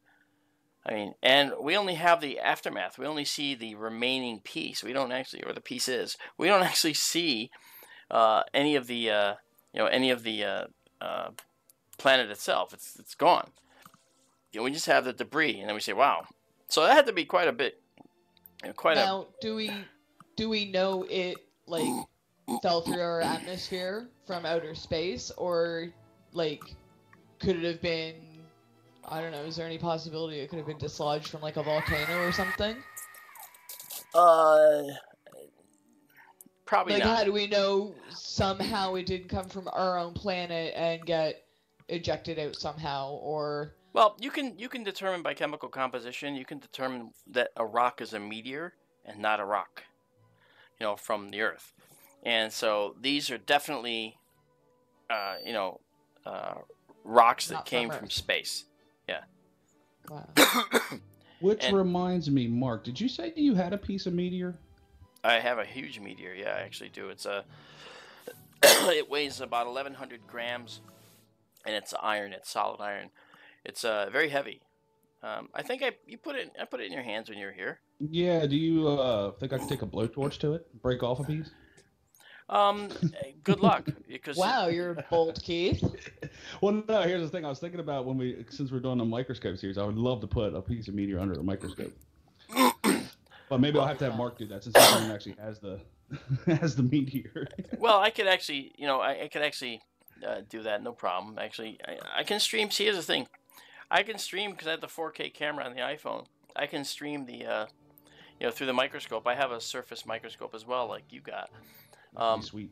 Yeah, and I showed you the images. I took of a penny, and you can see the end where it says 1 cent. The end is gigantic in the view, so that's pretty good. It's good for doing inspections and stuff. Really neat. By the way, just real quick, just so that people don't wonder what I'm looking at here. This is actually a star called Mizar. It's Zeta Ursa Majoris, 80 Ursa Majoris. That's Mizar and Alcor. All right, and Alcor is the bright one to the left, and Mizar is the one to the right. Okay. And this is why I make up crazy ways to help me remember these names. Okay. I mean, the last 30 seconds, all I heard was a big string of Latin. And I'm not even sure where the separations were. Okay. Which one is the top left? Okay, that is Alcor. Alcor, okay. Yeah, Alcor. And Mizar, Mizar, is there on the right. Lower. The big one on the right. Yeah. Now, what's the tiny one at the bottom? The tiny one on the bottom is yet another one, because these stars are they're double stars, but there's also one of the stars is actually a double itself, and has another one, and that's the other one. And a little one is actually a double. No, below one of no. Well, the primary thing is we're looking at Mizar and Alcor, those two stars, and and they're a primary double star. Now, there's been some talk about what that star is in the middle as far as whether it's actually gravitationally bound or whatever, and I will actually get some better information on that, because I myself kind of feel like I knew something about that. It's actually that's in between them is an 8th magnitude field star. It's been called, okay, and it's not necessarily bound to those, but they think it might be a field star that's either farther away or much nearer to us. It doesn't belong in that double star system. So let me actually show you what I think is going on here. Let me see if I can do this. And I know you had a plan of what you were going to tell us and show us, No. and I start throwing out I a want million you. different random questions. I know. Okay, here we go. Now you can see. You can deal with it. I apologize to the listeners who You would stop still apologizing. wondering why you invited me on in the first place. You belong here. Okay, now see there? Ooh, that is gorgeous. That's Mizar with its double, okay? Mizar is a double. Down below here, okay, is the field star, and I know I'm shaking it a little bit, and then we come up, all right, and we have Alcor, okay? Alcor and Mizar? Yeah, Mizar is a double star, okay? And then we have Alcor, which is this guy here. All right. And so Mizar itself is a double. And so when you look at it in a telescope with your eye, okay, you actually see, you don't see it like this, okay? You might see it, say, like this. Let me get down here. It might look like this to you, okay? You might see this. So you see Mizar on the right, and it has a double star of its own. And then Alcor over to the left is a singular star. That star between them is just an 8th magnitude field star. That means it's not part of their system. So isn't that cool? Yeah, I know. Field star means kind of ignore it. Yeah. Now Mizar is actually 85 light years away. Mizar is gorgeous. It's beautiful. It's 85.8 light years away. Yep. Okay, now do they have further names? Mizar like A and B or anything, or B and C? Yeah, actually, it's... How do you separate those two? Actually, very, very good point. In fact, that's a perfect segue to talk just about Mizar for a second. This Mizar itself, all right, is a 2-star system, yes, and it's really pretty. And the bright one is Mizar A, and the smaller one is Mizar B. Ah. So you did it right. Yep. Exactly. Now the colors are a little different. Okay, the Mizar B is a slightly redder star, very slight. All right, but Mizar A is actually a brighter star, and we're talking about Mizar A is an A1 on our special scale. It's A1 luminosity class, Roman numeral 5, which is a V. So it's an A1V if you want to think of it that way. It's pretty up there. Yeah, it's OBA FGKM. So that's exactly what I did. Yeah, OBA. Sure. Okay, that's pretty high up there. Okay. Yep. It's actually a fairly powerful star. So it again, being 85 light years away, it's actually 85.8. Mizar is really a bright specimen, man. Let me tell you. And I like that little component, that little secondary, that other binary star that other star rather, the other component. So it's kind of cool. Tana asked a question, and I was just about to ask the same one. And I think you just answered half of it. So does this count as binary star system? Yes. Just Mizar itself? Yeah, Mizar is a binary. Okay. And then Alcor. Mizar and Alcor, what are they then? Just double stars? Well, no, those are also system? They're also a double star system. Okay. All right. A double within a double. Yeah, it's a double star. Yep. Okay, so with now Mizar A and B, yeah. How close are they to each other? Mizar A and B. Oh, Mizar A and B? Yeah. Let me see. I think I Like know you this. just happen to know these things offhand, you know. Well, no, I don't think I know them offhand. I'm trying to just remember. What is their separation? And David wants to know if Mizar B rotates around A. Yes, it does. They orbit each other, and I don't know. I mean, their actual separation is about 14 arc seconds. Okay, 14.6 arc seconds. And they are about 384 astronomical units apart.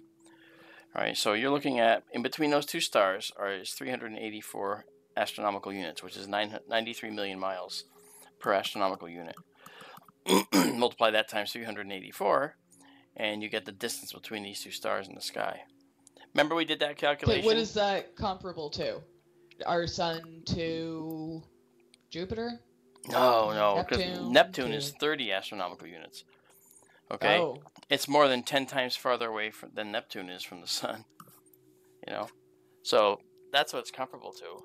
Like out to the Oort cloud a little bit, almost to the Oort cloud. But still, I think it's rather interesting, don't you think? Very. Are they, if there's any planets around them? No, we don't know that, but we could suspect that they're not surrounded by planets because it's a very energetic pair. So we don't think stars can actually these stars here can actually have planets around them because of that. But we could be fooled. We don't know. But we're gonna take off now and go to another object. If anyone has questions, let me know. But we're gonna go right now. Well, yeah, we actually had some questions about the diamonds, but I think Mark from Scotland helped out. Yeah, but we had more. Oh, I'm sorry. That's a cool story. People were interested, and I mean... I agree with that. I mean, okay, sure. If someone has Commander more questions... Cobra actually emailed it, and I hadn't seen it anywhere else, so I thought it was a very, very cool story. Did Cobra email it? Who did he email it to? Did he email it to me? I didn't see it. I didn't see it. Commander emailed me. Oh, okay. Oh, I don't know. I think he sent it to Bill to send to me. Okay. All right. But anyway. Yeah, so... That meteorite, was it the Hypatia stone? Is that the one? Do you know what the name of it was? If not, that's okay. I don't know, actually. I really don't know. I don't know that. I think it was, because Tana wanted to know how big the diamond particles were. Oh, yeah. Before you get excited about that, Tana, and anybody else, the diamonds are all microscopic. Yeah, 50 nanometers to 2 micrometers. Yeah, that's tiny. Size. Yeah. And thank you, Mark from Scotland, for finding that out for us. I was getting to it, but we move on so quickly. I just wanna add in anybody that is a Jupiter lover, just so you know, the spot is facing us right now, so you can check that out too. It's nice and it's still low in the sky, so it's still kind of blubbery, but we got the spot facing us currently. All right. Well, we went to Jupiter last night too, and it was a little higher in the sky when we went to it, but. I don't know if we'll get to it tonight because, we are only doing 2-hour streams now with SkyTour LiveStream. So, and we do that because... Oh my god. What? I'm trying to think of the 4 moons, and I'm stuck on one. Well, they'll be in different positions tonight. Remember, I know the one you forgot. It begins with an E, doesn't it? I got it. I can't believe that's the one I keep forgetting. Thank you. See? Told you. Yep. I'm good. No, but she forgot it. Planning ahead, I'm like, oh my god, he's gonna ask me, and we'll tell everybody. Tell everybody what you're talking about. Tell them the 4 Galilean satellites. Yeah, well, the 4 closest moons of Jupiter are called the Galilean moons. Yeah. And in no particular order, they are Io, Europa, Zing. Ganymede, and Callisto. Zing. Woohoo! Very good. And which one is the largest? It's the second largest moon in the solar system. Come on. It's one of 2. I know it's not Io, and I know it's not Callisto. Okay. What? I'm wrong? No. Oh, okay. No. Io is the closest either one. Ganymede or Europa, and I think Go ahead. it's a possible destination in the future. I'm gonna say, oh my god, and I always choose wrong. You're right. It's Europa. oh my god. Oh, sorry. No. Europa? No. Are you kidding me? I'm not kidding. Ganymede? Because I thought Europa was a place that we may possibly be able to do some kind of living. Not living, but we're thinking No, that I thought Europa. that was a better Europa target than Mars even. Well, it's a better target for one particular aspect, and that is to try and find oceanic life. Europa might be the place to go. Why? Well, because in Europa, we know that there's a sub-ice ocean on Europa that could be between 60 and 80 miles deep. And that ocean is something that could potentially harbor life. Now, on Enceladus, which is Saturn's moon, that has a sub-ice ocean. It's a very small moon. It's only over 300 miles across. Okay, Europa's a lot bigger. If you look at the sub-ice ocean on Enceladus, we found something interesting there. That interesting thing there is that ocean and the poles, that south pole of Enceladus, actually has hot thermal vents in the same way that our ocean has these deep sea thermal vents. And what do we know about the thermal vents around in our ocean? We know that there's a lot of life there, don't we? Right? Is that like the black smoke? That is exactly right. Those are the sulfide chimneys of the black smokers. That's right. I actually have a piece of a black smoker here, one of those sulfide chimneys that one of the scientists at Woods Hole Oceanographic Institution sent me. It's really nice. Very cool. It was taken from 2,500 meters down in the ocean off the Juan de Fuca Ridge off Oregon. Really, really pretty. Sorry, I left a blank screen there. This is the Sunflower Galaxy, by the way. And I like this galaxy because it's got some really neat, a really neat dark set of lanes in it. And the Sunflower Galaxy, just to give you information about what we've got on the screen, is 29 million light years away, and it has a very mottled disk and that we see. And it's sort of in a, you can see how it's sort of a three-quarter view. It's not face-on, but it's not edge-on either. And it really, really looks very pretty. It's a beautiful galaxy. And it's actually a spiral galaxy in the constellation of Canis Venatici.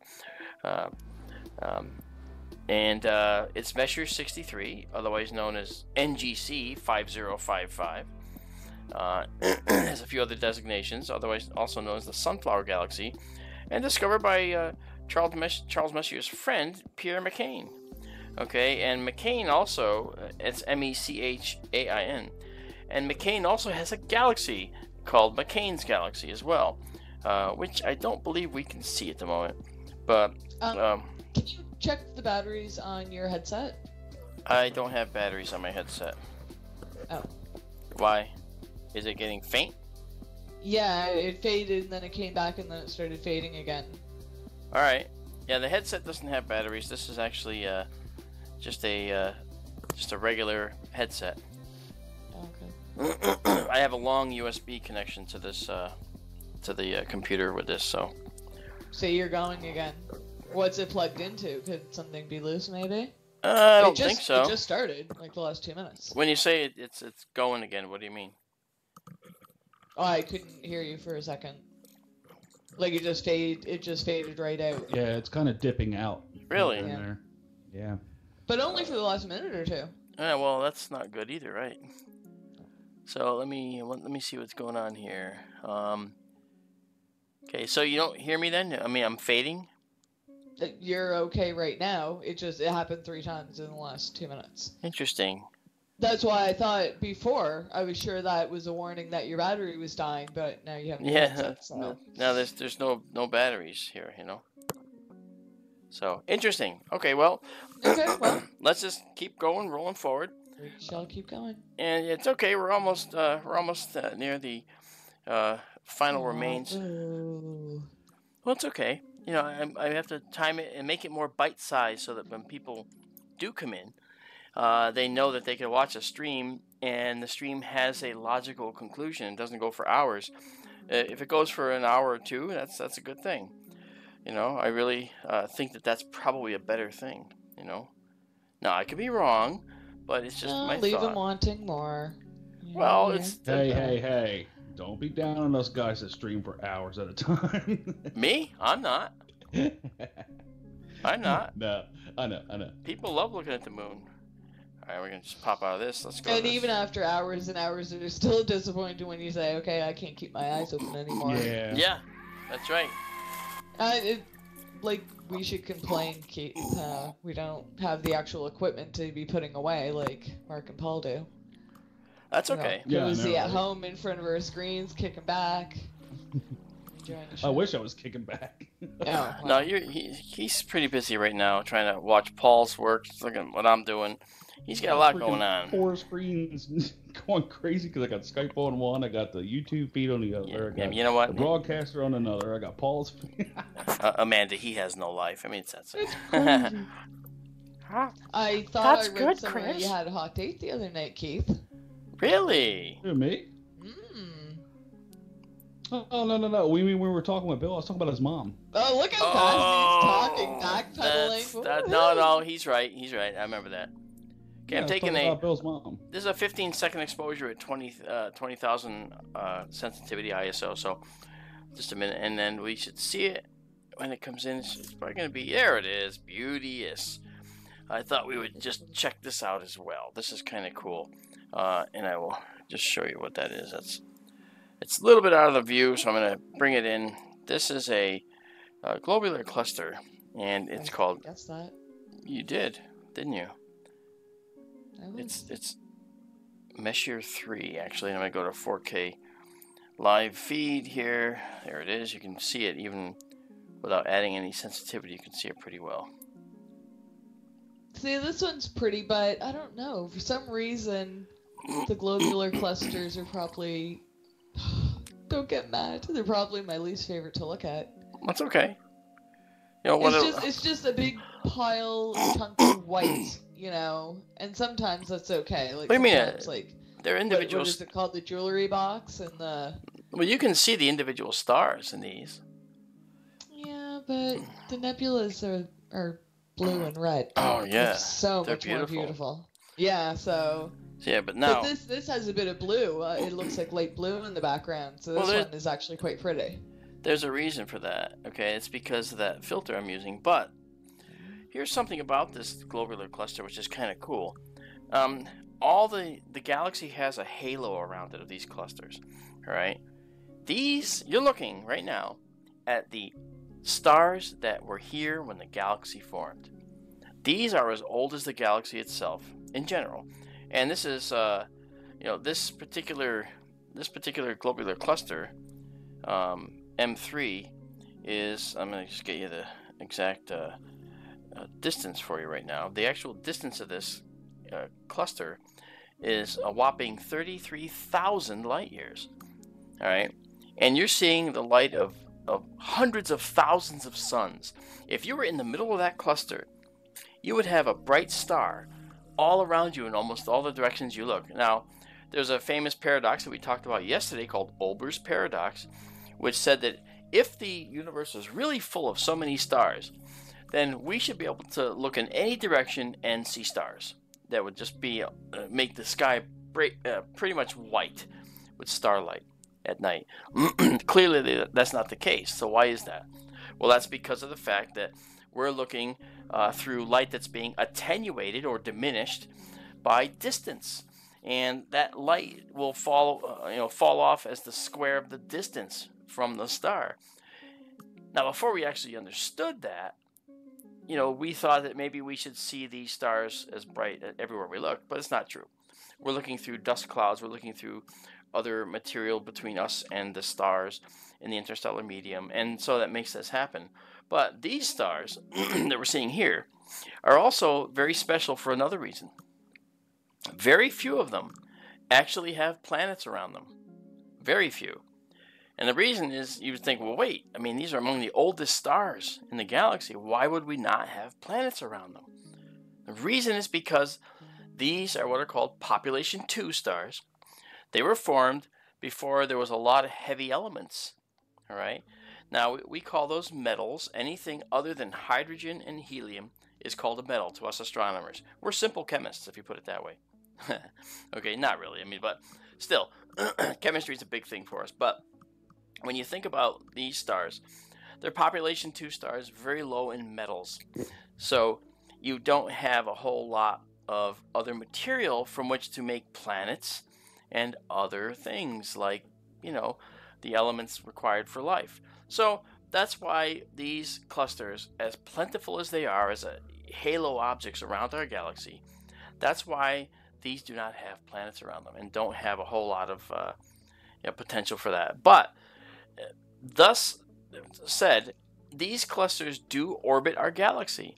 And as they orbit the galaxy, some of them go through the disk of the galaxy. And that means that they could shed some stars or gain some stars. So as they go through the galaxy hub, every now and then they're on the disk, maybe they acquire some stars that do have planets around them. And those stars end up zipping off in this globular cluster. So right now we might be looking at a cluster where some of the stars might have planets and might have life-bearing planets where the inhabitants are looking up at an extremely beautiful starry sky, like being inside a very dense cluster. And I have a feeling that would just make for some gorgeous night skies. I've seen some renderings that show that, and it's like, geez, you want to see it, but you don't. Because if you see it, then it means you wouldn't necessarily see, a lot of other detail. But then think about it.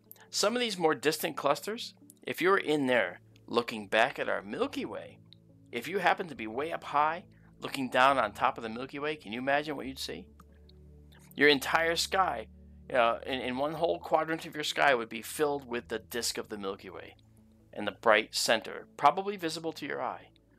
That is an incredible thought, that somebody somewhere might actually be seeing that. I just find that to be cool. So I wanted to show you M3, because M3 is actually, fairly high above the galactic plane. And if you were in one of these stars around one of the stars in M3, you might actually see the disk of the Milky Way right below you, far, just spreading out below you. See? So that's why we looked at it. So do you think it's still not as pretty? Well, I didn't say they weren't cool. Okay, backpedal. Okay, yeah, no, that's right. No, I'm kidding with you. That's true. But this one is pretty. That's why I'm saying I realize it's a global cluster, but globular, yeah. Globular, yeah, globular. That's okay. Holy cow, picky. Well, if people are going to say this, they got to know what you're talking about. Something I did mention several times that you keep ignoring. We have some viewing requests. Okay, please go for it. Okay, because, if you want to wrap up, I want to see if we can. No, I want to hear some of these in. No, give me the best one. The best. Okay. Well, we have two, and we have a question. Sure. Okay, I don't know if Kabata is still here or not. Kabata Man Dan. Okay. He wants to know, is there any chance we'll see debris from Comet Thatcher, source of the annual Lyrid meteor shower? If forecasters are correct, the Lyrids will peak this weekend with as many as 20 meteors per hour. Yeah. Okay. If he's asking if we will see it in the stream, from the observatory with this instrument, I can't do that. If I put the camera on a tripod, however, and just aim it at the horizon where Lyra's coming up, then sure, we might be able to do that. Is that not what he means? I have no idea, but I'm thinking maybe can we actually see the comet, not just the meteors? I think maybe he's asking if we can actually see the comet itself. Well, maybe not. I could be wrong. If you're still in chat, please let me know. Well, actually, let's cover that question because it's very important to consider that when we talk about a comet that's leaving it's leaving a dust tail. Okay, comets have two kinds of tails. They have an ion tail, which is the chemically reactive, stream pointing directly away from the sun at all times. That's the result of the interaction of the comet's particles with the solar particles hitting it, the solar wind. That forms this ion tail of these atoms that are just heading straight away from the comet in the direction of the sun. So no matter which way the comet's going, that tail always points away. All right. Now, then there's another one, and that is the debris that just falls off the comet as the comet is orbiting the sun. And that debris is called the dust tail. So you have a dust tail and you have an ion tail. Now the dust tail on the comet is the thing that causes the meteor showers. The ion tail is transient, it goes away. But the dust tail is left in space after the comet passes for years. And every year, for instance, we go through the tail of many comets, the remaining dust tail left over out there in space. And these bands of material will eventually go away as the Earth absorbs them and takes the hit from all these little pieces of sand or so forth from these comets that pass by, sometimes decades earlier. So seeing the comet that left this particular tail would only be possible if it was a periodic comet, which it may be, and if it was in the area. It might be far away and could be far away, years past far away. So the dust tail is just a leftover band of debris that's left out in space from the comet's passage. And that passage could have been a week ago, could have been a year ago, could have been 30 years ago. So we'd have to know where the comet is now to actually see that and check that out. Just that's the reality with astronomy. You don't have a direct a direct correlation and the ability to see all of these objects that made the comet. That made the meteor shower. You just see the result.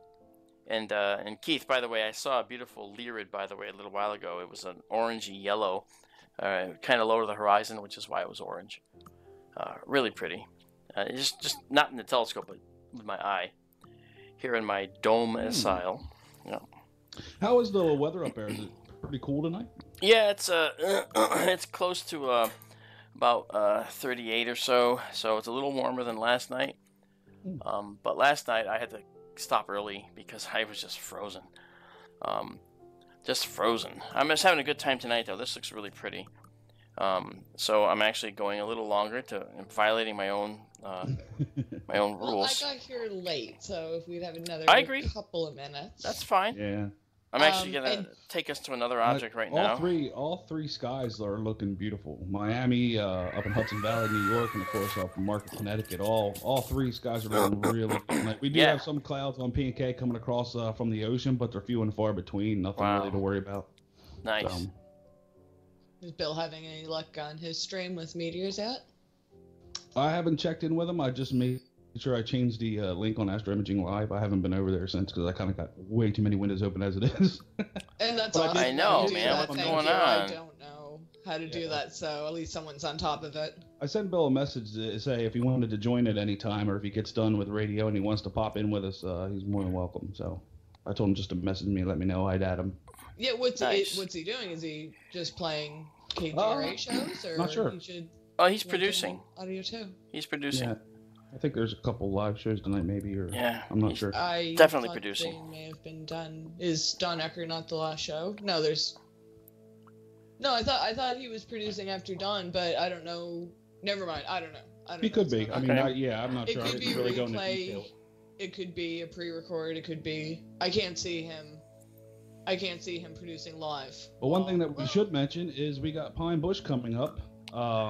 Indeed, we do. Is it, the 19th. Less than a month, Mark? Yeah, the 19th of May. 19th of May coming up, and it's going to be a really, really exciting time. We're going to have a number of speakers. I'll be there. I'll be doing a talk. I'm actually going to do the same talk I did down in the Ozarks in Arkansas just last week. It was very well received, and I'm very happy, and I'm going to try it and make sure that people get a chance to actually see it again. But hopefully they'll like it. Right, and you guys will get tons of video from up there on Mark's channel, on P&K's channel, on Bill's channel. We'll be probably streaming on Facebook at some point in time. Yeah, we will. We got a whole bunch of people going up, so yeah, it's going to be a good time. And that is the Pine Bush event itself is May 19th, and I believe, but we will be starting probably streaming, or maybe even as early as Tuesday, depending on who's up there already. Yeah. So be on the lookout for those. Yeah, be on the lookout. It's going to be great. We're going to have a good time. And it's possible, I'm going to throw this little bait out there. Uh-oh. But it's possible that myself and Mark might make a little announcement after Pine Bush. It's possible. It's possible. I don't want to Yeah. get your hopes up yet, but it's definitely possible. Yeah. Don't get my hopes up either, man. No, he's right. There might be a strong possibility that something really interesting is going to come about that Keith and I are kind of interested in moving forward here with. I believe that Amanda's left out of the loop, so no, you're only left out of the loop because loop at this point. Yeah, there's not a loop to worry about so much. But and the reason we're not saying anything is because it could literally come to nothing. Yeah. And so and it may. So we don't want to say too much and then like say, oh well, you let us down. Well, we're just seeding the idea. Yeah, at this point. Yeah, we're just. Well, Keith's actually trying to bait everybody, but that's okay. I am seeding the idea at this point. well, That's okay. I'm pretty excited. I didn't know he was going to do it, so just so you know. We'll all keep our fingers crossed and positive thoughts heading your way. Yeah. Thank you, Amanda. Endeavors you might. Whatever we may be talking about. Announce it anyway, so. And the link to the Pine Bush information is in chat, but I think last time I heard from Bill, it may still be under construction. I don't know if all of the speakers have finalized yet, so it's going to be a work in progress, but for the next month, do check in there from time to time at pinebushUFOfair.com. Nice. Yeah, we should also mention our good friends at KGRA, where Mark and Amanda have a show at Sunday nights at 9 o'clock. Yeah. SkyTour Radio. Eastern. That's right. 9 p.m. Eastern. And there's talk of having us go to 2 hours from our 1 hour. And I think that's just because I'm a big mouth and I don't know when to shut up, but that's okay. I think that's Or cool. it's because I derail the conversation and we need an extra hour to No, but don't you just understand? talk about what we had in mind. I'm gonna tell Amanda something that I was told by several people so far. They said they really like Amanda's voice, and they think she's perfect because she has a nice melodic voice. Now, don't let it go to your damn head, okay? But My headset's getting a little tight. yeah, your cranial capacity is being pushed right now. But I just wanted to let you know that that's actually what I heard, and I actually said, well, that's precisely why, she's so good for this, because her and I both thought that her voice was actually very, very good for this radio show. Yeah, it's a natural radio voice. Yeah. I don't like my voice, but no, okay. I guess what? Well, you're one of the few. In all honesty, your opinion doesn't matter. Apparently not. No. No, it does not. And when it comes to your own voice or your own things, I mean, self-opinion really doesn't matter. I mean, if everybody else is telling you, you have a great radio voice, it's a fact at that point. Yeah. Well, you know what? I am here to speak for chat. There you go. Right, so I try to be the voice of the people and, get their questions to Mark, to, if we can see certain objects in the sky, I try to grab that for people, so, right. As long as I'm not making the ears bleed, that's fine, but, that's why I'm here. I want to learn, and I've said it a million times, like, you hear people on radio shows, they have these expert guests, and people are like, wow, this is a great interview, I have so many questions, but then they don't call, or they don't take that opportunity, they'll just sit back and listen, which is fine, but I mean, I always thought if there was someone that was an expert on something I was interested in, and no one else is calling, I am going to grab every opportunity to at least get my questions answered. So, I think that's a fair bet.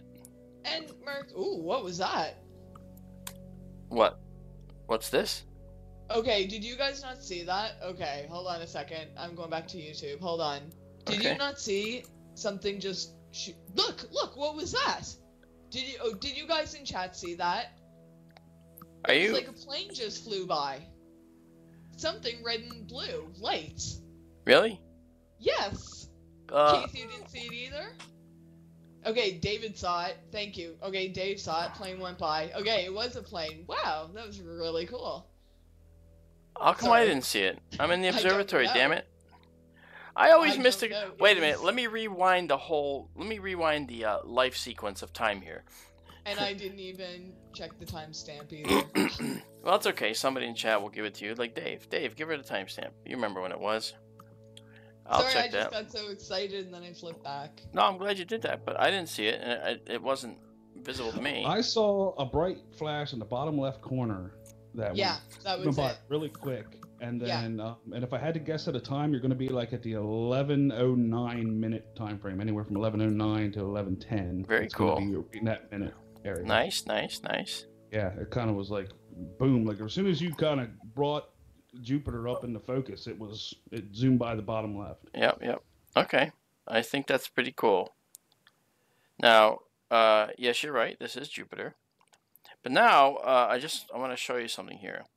Okay, when we look at Jupiter now, okay, you can see that we actually have 3 objects along with Jupiter. Now, what are those 3 moons, Amanda? We don't see the 4th one at this point, do we? Okay. Am I trying to do these in order? Do you know them in order by looking? Actually, I'm gonna say the one on the wait. Let me zoom out a little bit. Okay, now you can actually see the 4th one. I just wanted to make sure that I got you. Okay, There we go. The one. Do you know? I do. For sure. Okay. Absolutely. Is the furthest left one Callisto? Yes, it is. Okay. Ding, ding, ding, ding, ding. Well done. Is the next one Ganymede? Yes, it is. Ding, ding, ding, ding, ding, ding, ding. Here we go, guys. And the next one. Here we go.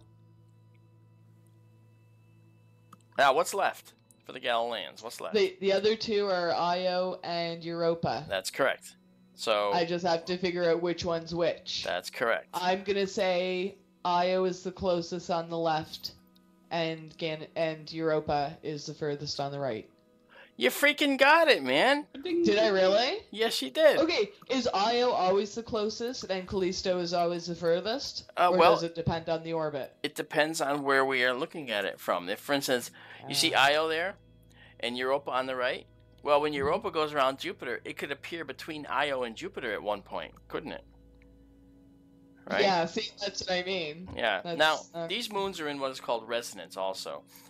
So that every 2 times that Io goes around, the next planet out goes around, every 4 times around that Io goes around, the next one goes around 2 times, and the other one outside goes around 1, kind of a thing. I think it's like a 1, 2, 4 resonance. I'll have to look it up. Saturn, I get confused with Saturn's moons too because they do the same thing. Dione around Saturn is one of the outside ones in the resonance of those orbits.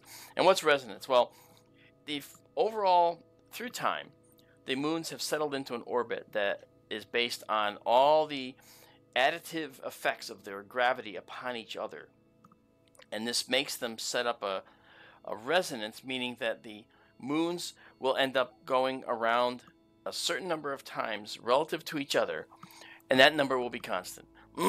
So the resonance on Jupiter is such that Io, we know, goes around the fastest because it's the closest. The closer you are to the main planet, the faster you have to orbit to stay in orbit, right?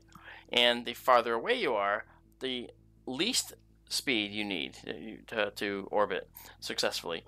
But over time, those speeds and orbits all match each other and change such that those numbers will provide a permanent, locked time scale for each orbit. And that's what we're seeing here with Jupiter. Same thing with Saturn as well.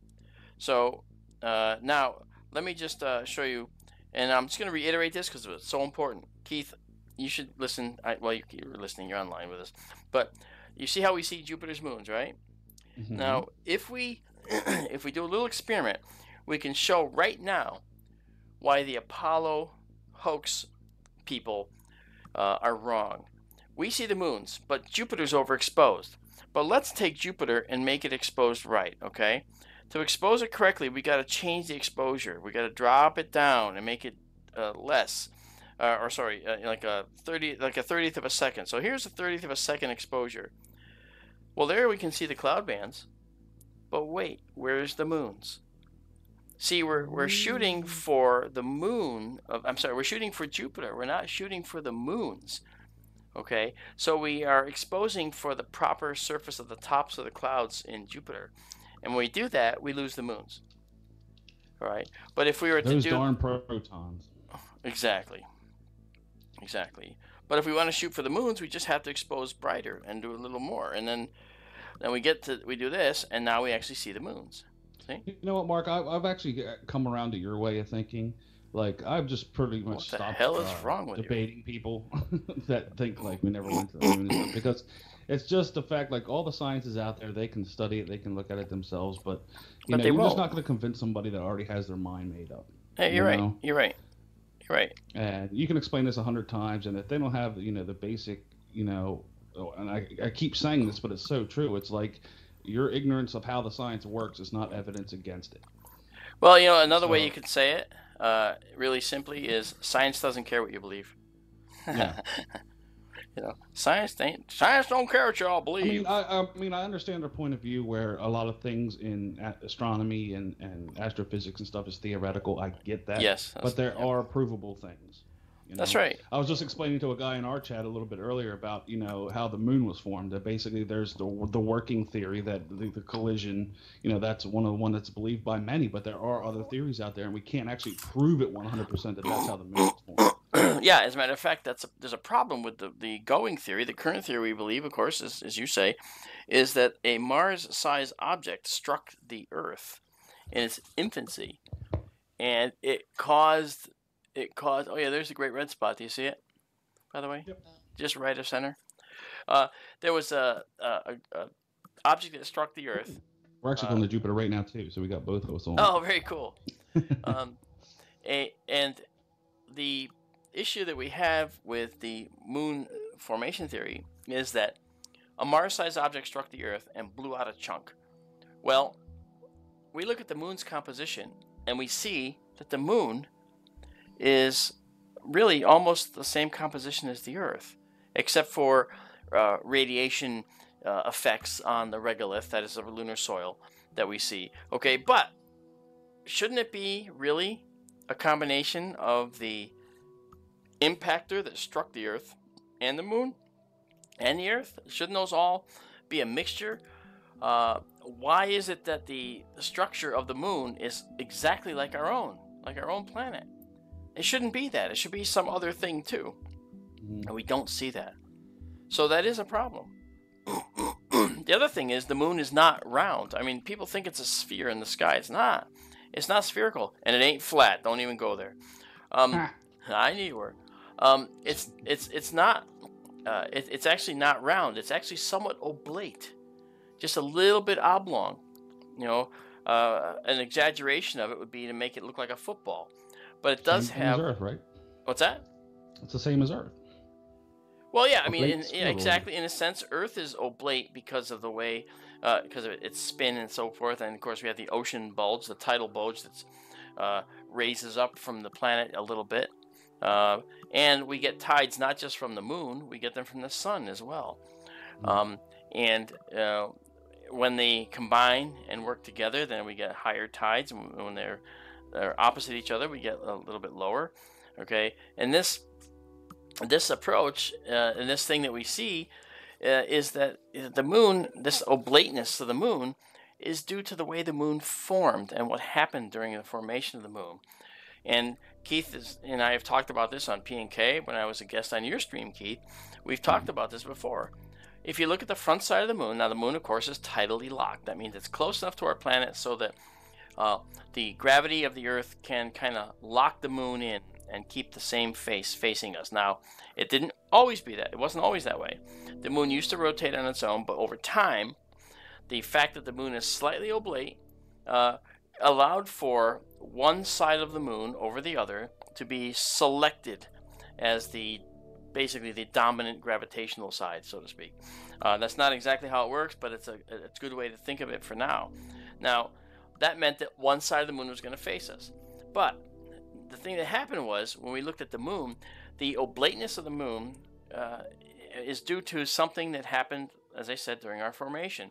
When that moon was out there and it was molten, and the Earth was molten, the Earth had a lot of excess infrared energy, heat, that it was radiating out into space. Heat is electromagnetic radiation, so it'll radiate into space.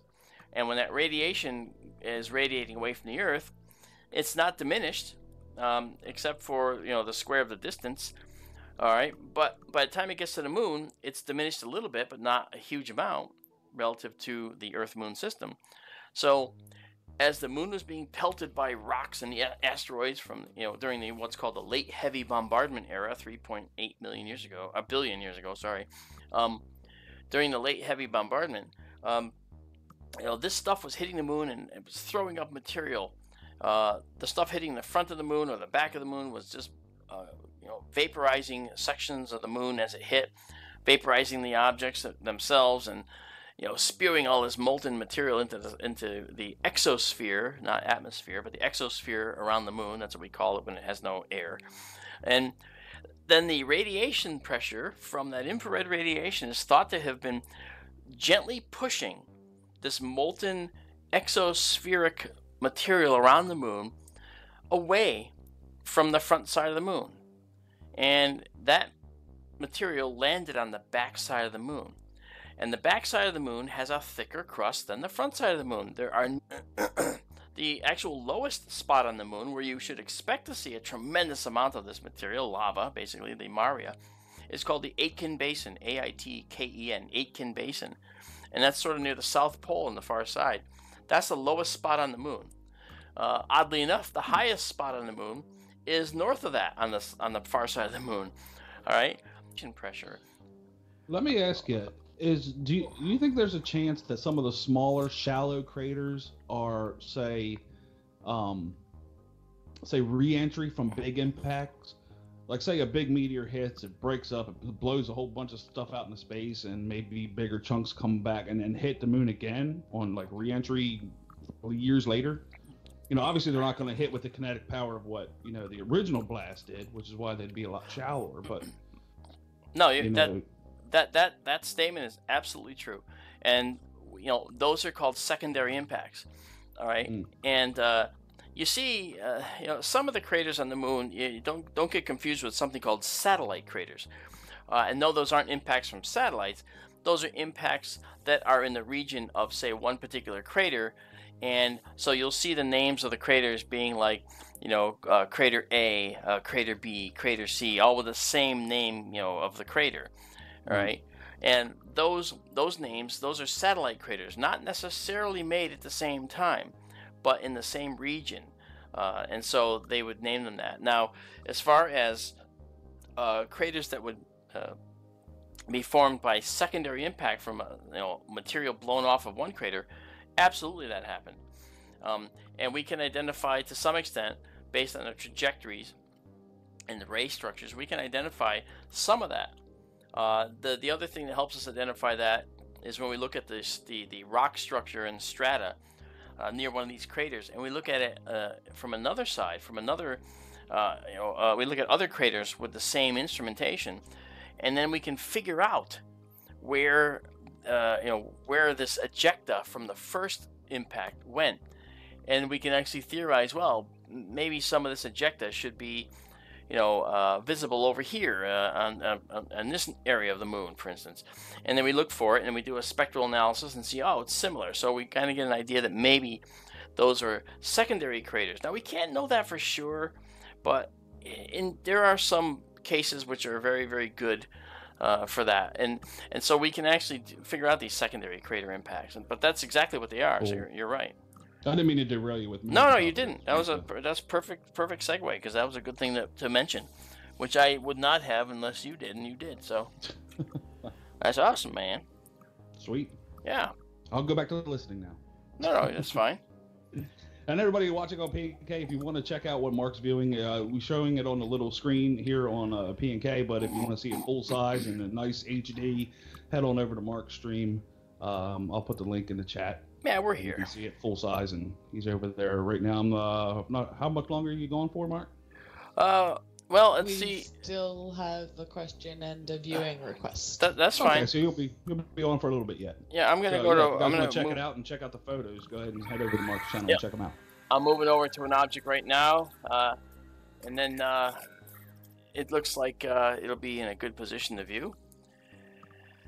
So we'll do this now. Notice how I don't give you the name of the object ahead of time. I want to see if people can be surprised by it. This object, though, I'll give you a hint. Think the Mexican hat dance. And what? I got it. Whoa! Now that I like so far, but let someone in the chat figure it out. I will. I love it. She said, "I got it." I love it. I do.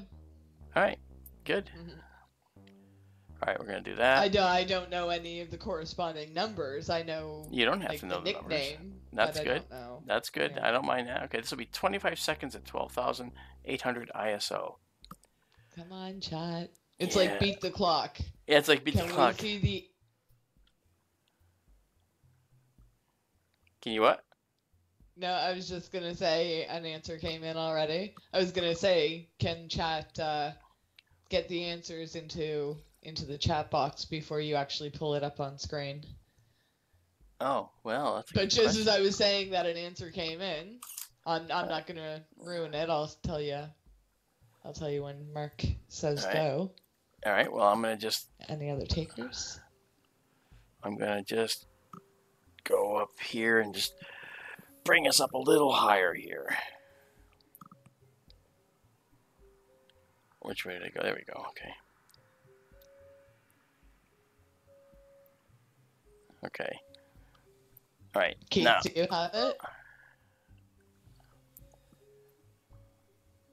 Okay. I'm not over there. Sorry, I'm just seeing it on the little YouTube screen. That's all right.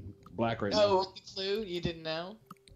I don't even know what you're looking at. I just see a black screen. yeah, you Oh, do. yeah. I'm watching it off of YouTube. Yeah, I'm in the middle of taking another exposure right now, so you'll He has see it in the flow just a going. minute. But he gave us a hint. Yeah. And my battery, and this particular battery is about to die, so I'm gonna have to. Yeah. All right, and let's just see what we got here.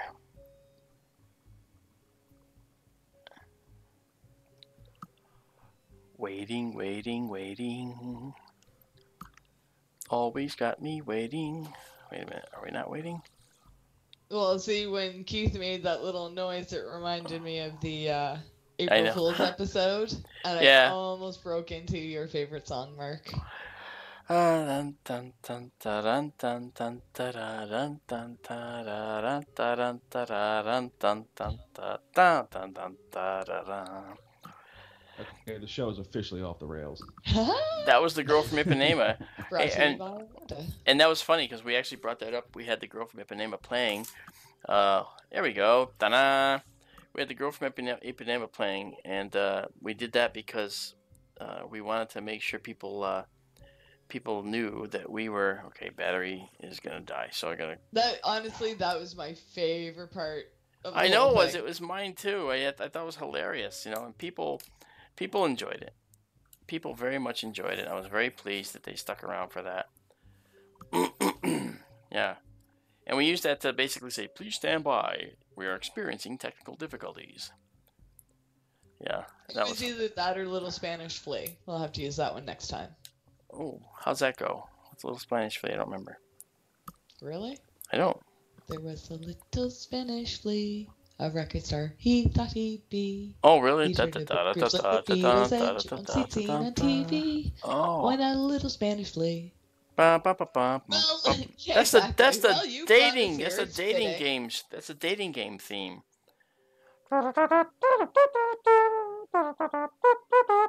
Right? Wasn't that it?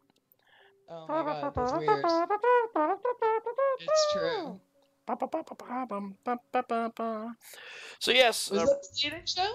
To anybody just tuning in, Yeah. this is an astronomy channel. Just wanted to let you know we were just waiting for an exposure to take place. yes, that's exactly right. And yes, Ron got it. It's a Sombrero Galaxy. You mentioned that like at I think 11:26. Little Spanish flea was appropriate to lead into the sombrero, and Yep. yes, Ronald got it. I didn't see any Yep, other. yep. Very good. Yeah, so this is the Sombrero Galaxy, and what's neat about the Sombrero is that it's another galaxy that is actually a really tight spiral, but it also has this dark lane across the center, which is beautiful. And based on where you see the dark lane, you can see that we're actually not looking at it edge on. We're actually kind of just above the central plane of the galaxy, aren't we? Now, this is 28 million light years away, okay? And this is another Sorry, I bumped my mic with my hand. This is another one of those galaxies that could be a galaxy in transition.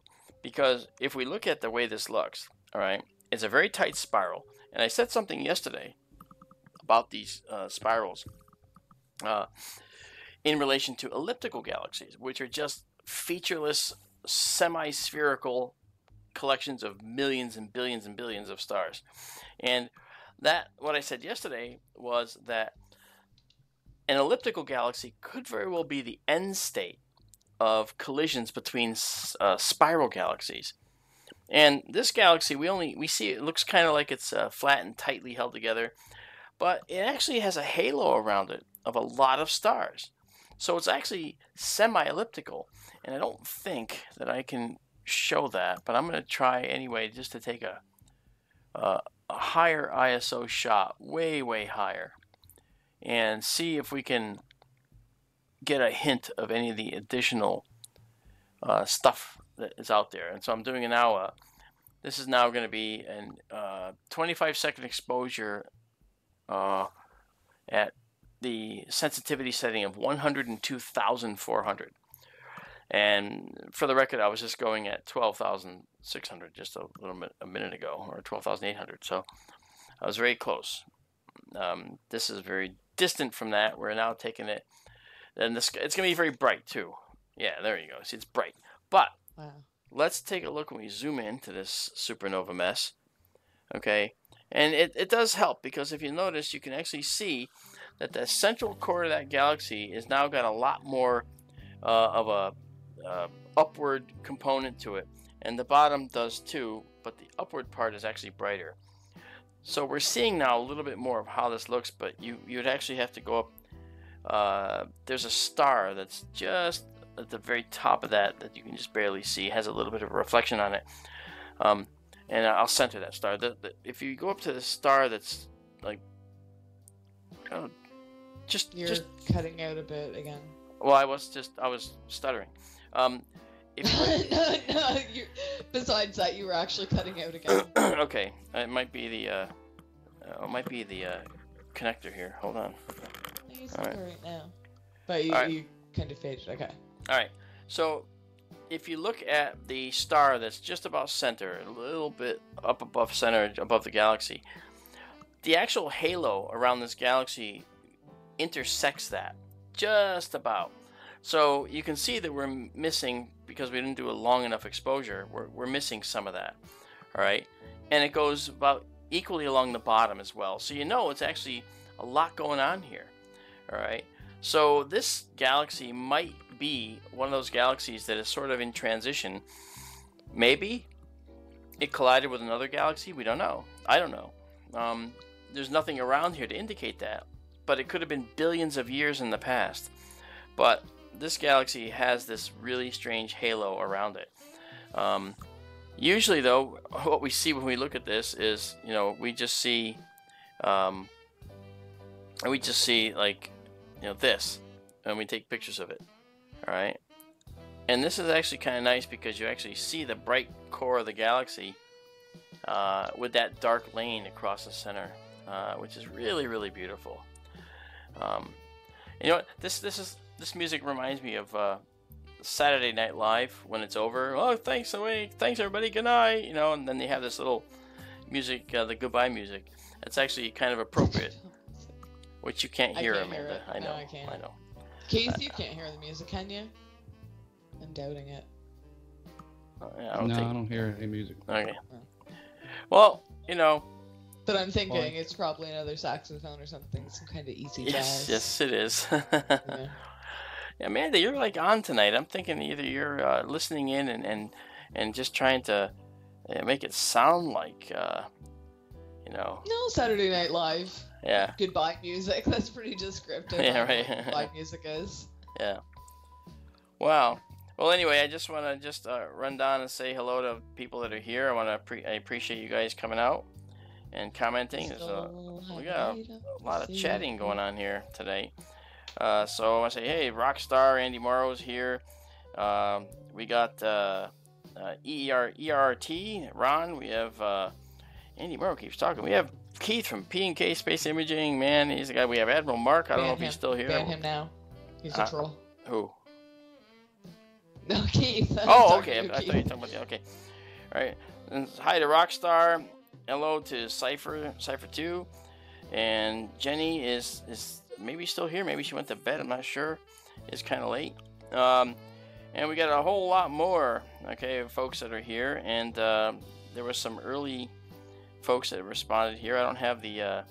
I do not have the participant list on my phone here. Well, it shows about 29 watching, so if you want to shout out, you have to actually type into the chat. Oh, here comes some things popping in. If you want to shout out, I know there's a 30-second delay, so we'll check back in a minute, but you got to type within the last 15 minutes to show up as participant, so if you want to shout out, you know what to do. Yeah, and Daryl was here for a while anyway. Yeah, and then he left and then he came back. I'm not sure if he is still here or not, but... Tana's here, or she was. Tana's here. Hi, Jenny's Tana. back, Good to see you. Yeah, and it's like... Dave is in and out. And then, Dave and David. All right. Oh, Voltage is here. Hi, Voltage. Hey, Steve Talias. I think Steve is here. Threw in a question earlier. David Schmidt is here. Okay, so glad to have David here with us. And then Dave Schock is here. Or was Dave, here. actually, Dave Schock is the one that had the request of a viewing item. Which was? Well, he typed it in code for it to be a surprise. He said it was IC-1805. Okay. But then I guess he must have really wanted it because he added it was also the Heart Nebula. So now I'm totally on board and I want to see the Heart Nebula because it's gorgeous. I would love I would love to show it, but unfortunately, we've got that part of the sky right now. It's not really as high in the sky as it should be, and we wouldn't be able to see it. Can we see the Soul Nebula? Heart and Soul are right near each other. You know, they're right close to each other. A little higher right now. I don't know. Well, let me see. Let me actually go back and look to see if, because I went a little longer than I wanted to. Let me just go back and check it out. Well, let's look up the Heart Nebula anyway. I think some of the folks actually saw the processed image of the Heart Nebula that I did, didn't they? They should have. It was in our Facebook group. Yeah. Same name, SkyTour LiveStream with Mark D'Antonio on Facebook. Yeah. If you're not already a member, please do go over and check it out. I'll send the link in chat in a second. Yeah. It was actually our Valentine's Day episode of SkyTour Radio Live. That's exactly right. No, SkyTour LiveStream. Yes, go ahead. And the heart's too low, by the way. Are you going to post any of the pics from tonight on Facebook or anything? I will. I'll put some of these up. Okay, cool. Yeah, I will. I will do that. And let's see. I got one more that we'll check out here.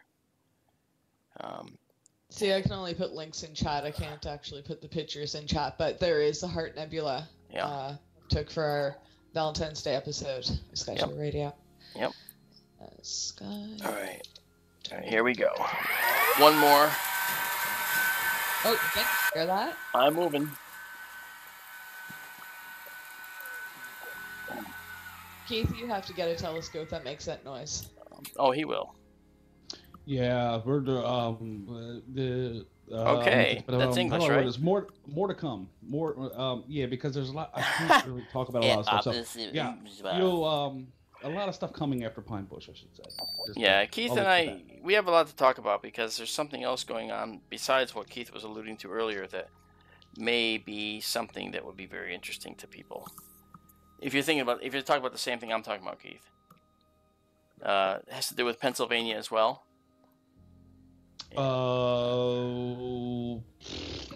Another location. Yeah, we'll talk about it. Okay. Yeah. Don't tempt me, because I'll start guessing just because I'm nosy. And Keith obviously doesn't want to say anything, so... That's right. Don't worry. You're definitely going to be in the loop to know probably before everybody else because... Oh, now you're teasing everybody else listening. It's okay. Yes, he is. It's going to be... It's listen, this is what we can say. We're trying to put something together that's going to be really beneficial and special for everybody. Yes. Across all three channels. That actually brings them into the channel. You know, that's all I'm going to say at this point, and we'll see how it goes from there. So stay tuned to Astro Imaging Live. That's right. That's right. Or you can like beg me to tell you off to the side, and if you slip me a 20, maybe I still won't tell you. I still won't tell you. So here's an object that we're looking at right now, and it's not exactly the object that Amanda kind of asked for earlier.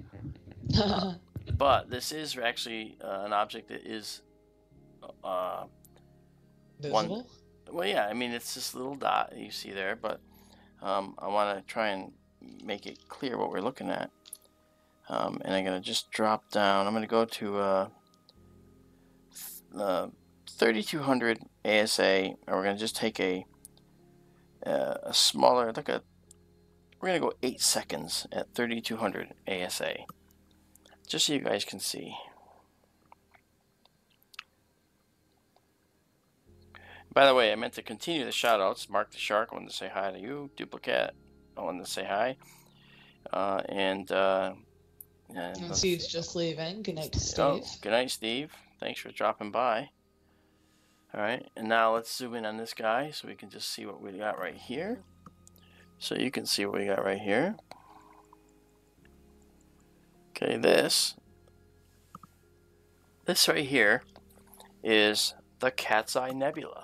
I was gonna guess that. You might have said cat's paw. This is the cat's eye. It's a mitten eye. You got it. This is actually the Cat's Eye Nebula. It's 3,100 light years away. And it's actually also known as NGC 6543. It's a planetary nebula. And planetary nebulae it's in Draco, the constellation Draco, the dragon. And when we look at these planetary nebulae, we tend to notice that they do have somewhat of a blue color like this. Now, this one's not really that low, but it's not really that high. It's sort of in that moderate position where it's okay to look at.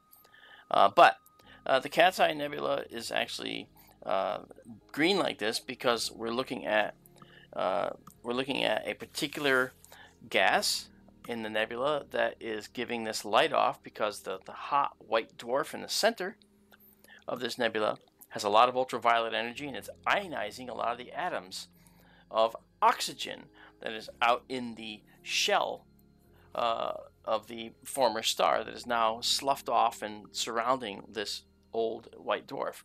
And what we're seeing now is the recombination of the electrons going back down into the oxygen atoms, and when they do, they jump down to this lower energy level as they lose their energy, and when they do that, they give off light. That light is in this characteristic bluish green color. And so we see this planetary nebulae like this. Planetary nebulae can also be, besides greenish, they can be reddish. They can have different colors for different elements that we see in their atmospheres of these cloudy expulsions of gas from the former envelope of the star. And the star used to be a red giant, and then it shrank back down, and as it shrank back down, the outer layers actually became mobile because the inner core of the star was still energetic, but the outer envelope was so far away from the star that it was no longer really gravitationally bound, and the radiation pressure alone could push it out. And usually these things will expand at supersonic speeds, so it takes quite a while for them to kind of get out there, but when they do, you can see them. Now, will other red giants turn this color or do this kind of thing? Or well, the red giant's a stage of the star, its star's evolution, but the red giant goes away and shrinks down to a white dwarf, but not before it puffs off its outer layers. And this is an example of a star that puffed off its outer layers when it was a red giant, and then it shrunk to a white dwarf over a few hundreds of thousands or even millions of years. And by the time it got to white dwarf stage, it got a high dosage of ultraviolet radiation that it pumped out and caused those oxygen atoms to ionize and doubly ionized oxygen, as a matter of fact. And then when it recombined into the oxygen atoms, it actually gave off the light that we see here, this greenish blue light. So the red giant's just a phase, and the final stage is planetary nebula for the smaller stars like the sun. For the heavier stars, it's the supernova, and we saw the Crab Nebula last year, and we will see it, or last winter, and we will see it again when we look at it again. And there's other supernovae remnants, like the Veil in Cygnus, and that's actually a lot closer. This, like I said, this is, this is over 3,000 light years away. It's 3,100 light years away, and the Veil is not that far away. So that's why the Veil actually looks so large in our sky. But this is going to be our final object for the night. I don't know what it is about this particular one, but it's like, when I look at it, it just seems so bright and so deep. It's like all my peripheral vision just kind of fades away. Like, I can't see the rest of my room. I only see this screen, and I only see this object. Wow. And it's so bright, literally, when I look around the room, I see a dot in the middle of my eyes. And this always happens when I look at the Cat's Eye Nebula, and I don't get that effect for anything else. Well, I think... Is that weird? Well, I think I might know why, and I can give you a scientific reason why that's probable. And yes, please. Sure. I mentioned this before, but your eyes are tuned to green light. And there's a component of this, that the light, that has a lot of the green in it. So that green light may very well be what your eye is picking up. And then when you look around, you have this after image in there. This is a 6-second exposure at 800 ISO. Let's take a look at that. The after image makes sense, but why does it almost give me tunnel vision? I'm not sure. Maybe because there's not much around it, so when you stare at it, it looks brighter to you. Your eye is more sensitive to the green, so maybe you're excluding the white star to the right there, kind of a thing. I'm not sure. I don't know. Because even when we look at Neptune, where it's a very similar color, I still find this one is brighter than Neptune even, but it's very similar in color. It's almost like a turquoise. Like, all right. Well, that's actually interesting. I consider it turquoise. I know there's no turquoise in the scale, but... No, that's okay. That's okay. It's I get like it. the color of Sailor Neptune's hair. Oh, well, that's... See, Jenny thinks it's hypnotizing, too. Yeah, it is beautiful. Oh, my. It is beautiful. And welcome to D. Unfortunately, you're catching us just as we're wrapping up, but Hey, PNG D. Space Imaging, as well as Bill NY Skywatcher. They're both live. Absolutely. Yeah. I'll tell you right now, I'm actually going to wrap the simulcast for Mark's channel over on the PNK right now, just so Mark can wrap up, because I know he's been, a little over time that he set for himself, but that's okay. I just want to thank everybody that came over from PNK to check out Mark's channel. And thank you, guys. A lot of stuff is going to be going on this channel in the future, so you definitely want to stay tuned for that. Mark, thanks for letting me hang out and teaching me a thing or two. And that's all right, Keith, man. I'm glad you came. I always enjoy your company. I'll be seeing you in a few weeks in Pine Bush. Yeah, absolutely. And thanks for the audio on PNK tonight. Yeah, good. Man. Thank you very much. Everyone on your end enjoyed it. Yeah. Good night, PNK Space Imaging. I'll see you later, Amanda. Good job once again, and I'll talk to you both probably in a little bit. All right. Yeah. Thanks, man. See ya. All right, guys. Bye. And when we're wrapping up, we have 2 quick questions, if we can squeeze them in. Yeah, let's go. Okay, actually, and they're both from Tana. She's been on fire tonight with the great questions. Yeah, so thank you. I know. Okay, are there any galaxies forming right now that we can see? And can you tell us what class they will fall into as far as shape and size before they finish forming? Awesome question. Going a bit back, sorry. No, that's actually a really good question. When we look, I love this song. It sounds like a puppy chow commercial or something. Your dog needs puppy chow. I know you can't hear it. But no, but unfortunately, I know exactly which one you mean. You too. And you're right. It is a puppy chow ad. So, as far as galaxies forming now, that's a really good question. I mean, the only way that we see galaxies forming now, or even soon after formation, is if we can look farther back in time. And how do we do that? I think you know the answer, Amanda. How do we look farther back in time in the universe? How do we look further back in time? Right, back to a time, say, when galaxies are are beginning to form. I mean, we can't really even see galaxies in formation, so to speak, as far as I know. But we see a time when galaxies are young, very young.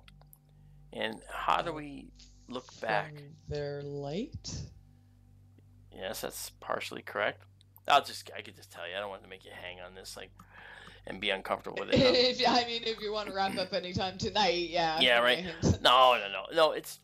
All we have to do is look farther out into the universe, because the farther out we look, the farther back we see. When we look, right? If we look as far out as we can. That's kind of a trick question. It's not a trick, because the universe is a time machine. On our first episode of SkyTour Radio, we actually talked about the universe as a time machine. I don't expect anyone to remember that, okay? But except you. No, I'm kidding. But when we look back in time in the universe, we look back. Every star you look at is like looking through a time machine. You look at your own star. Our own star, the sun, is 8 minutes ago. That's how long it takes the light to get here. By the light. Exactly. Yeah. So I said you're partially correct. I said you're on the right track. I didn't say you were wrong. And then when you look at any star out there, okay, you're seeing it older. Like when you look at some of the farther planets, you're seeing them a couple hours old, several hours old. And so when we talk about looking back in time to see galaxies forming, we can look back in time to where galaxies have just formed, and they're going to be young at this point by the time the light reached us. So, for instance, we can see back about 13.2 billion years, and the universe is 13.8 billion years old. So, at 13.2 billion years, we actually see galaxies already fully formed. This means that very soon, after the universe formed, okay, just a few 100 million years, galaxies were forming and fully formed already. So it shows that stars formed right away, and they actually formed in these clumpings that became galaxies.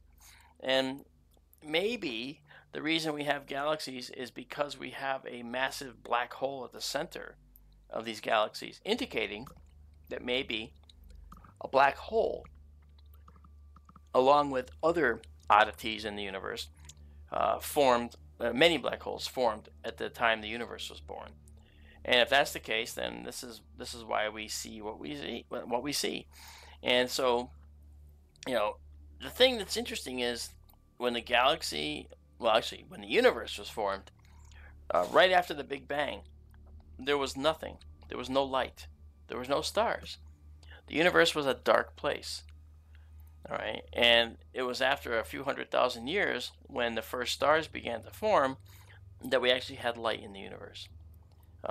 And it's just interesting. And when we talk about the history of everything on SkyTour Radio on Sunday at 9 Eastern on KGRA Radio, that wasn't supposed to be a plug, but it just sort of came out that way. I'm sorry. It was nice. It flowed. But the way that we're going to talk about it is we're going to talk about our Earth for the first installment, and it'll be basically part one of how the history of everything, we call it, part one, and it's how the Earth was made.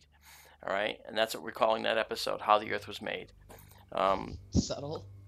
Well, no, I mean it's actually simplified because it's meant to be simplified, not because people won't understand it, but because I just want to be very straightforward and say how the Earth was made, and we're going to talk about that. Then we're going to talk about where the universe comes from, how the universe was made. That's going to be a little bit deeper because we're going to be covering things that are, in some cases, speculative right now. We don't know all the answers. So it's a very interesting it's going to be a very interesting show for Sunday, the start of part one, how the Earth was made on SkyTour Radio, and then we're going to keep doing the history of everything series, I think, because I think that's going to be pretty neat. I love it. I think that's the perfect basis to start. I mean, well, we've already started, and yeah, we're over 10 shows in, right? I mean, we're 11 shows in, I think.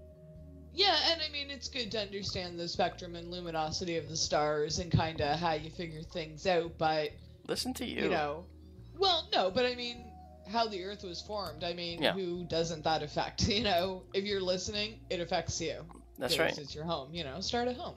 Yeah. And I agree with that. And to everyone listening, please bring your questions, because, like you said, this is all speculative. So the more questions you throw at them, oh, I hope I'm not losing my voice. The more questions you throw at them, you know, maybe we don't know yet, but it'll get us thinking on the right track, and together we can all figure this out, right? Yeah. Well, you know, we're gonna end up Scientifically. We're gonna try. But I can tell you this, okay? We're on this, as Carl Sagan said, this pale blue dot, you know, and Sagan was right. We are a pale blue dot, aren't we? And that pale blue dot is a planet that has this oxygen atmosphere. It's an exoplanet as viewed from another star. So we are an exoplanet, you know, if you consider us being viewed from a different star system. And if someone is looking for life in this universe, they're going to look for other planets like their own, like we're doing. And since carbon is a basis, this is just a teaser for the history of everything.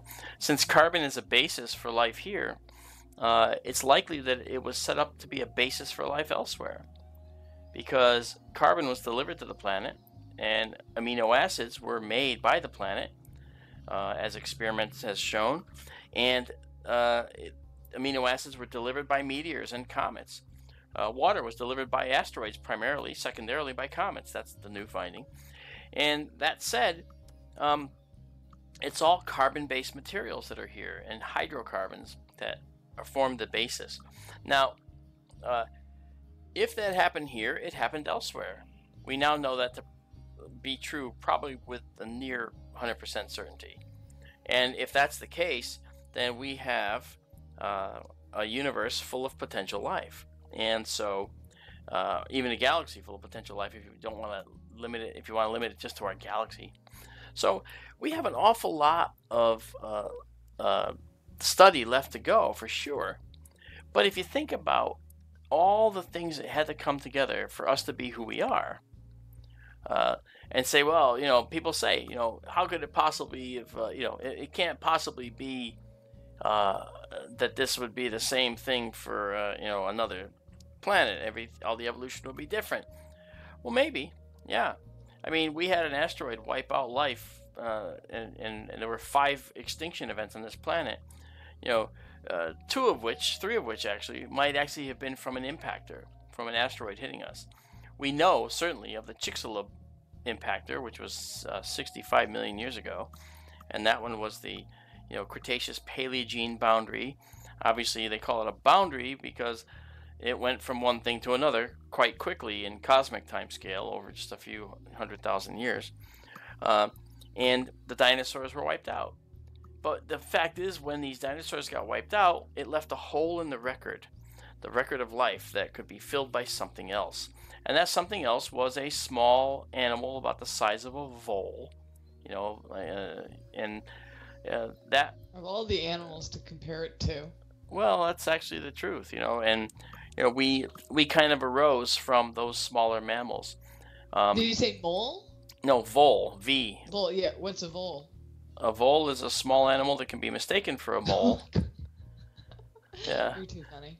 You know, it's a small animal that can be mistaken for a mole. It's a vole. Okay. Yeah. Yeah, look it up. You'll find it.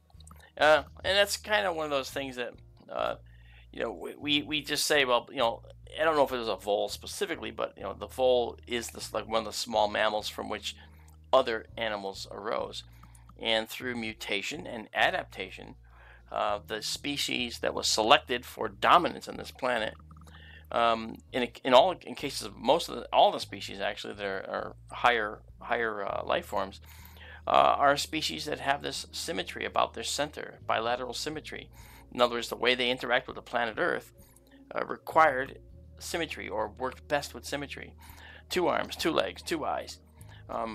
And there's no life forms that don't exhibit some form of this external symmetry.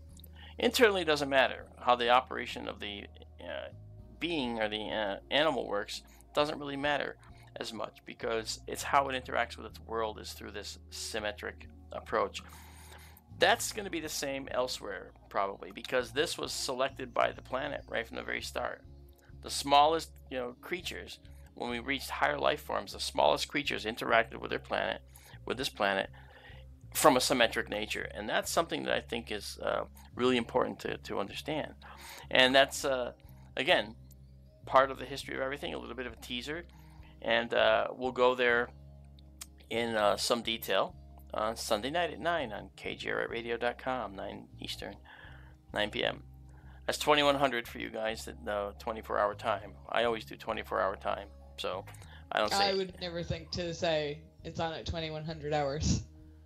You just did. Unless someone specifically said start saying 2100 hours. It would never occur to me to ever say that. Okay. Well, if you talk to Commander Cobra and said I'll see you at 2100 hours, he'd say fine. He'd know exactly what you're talking about.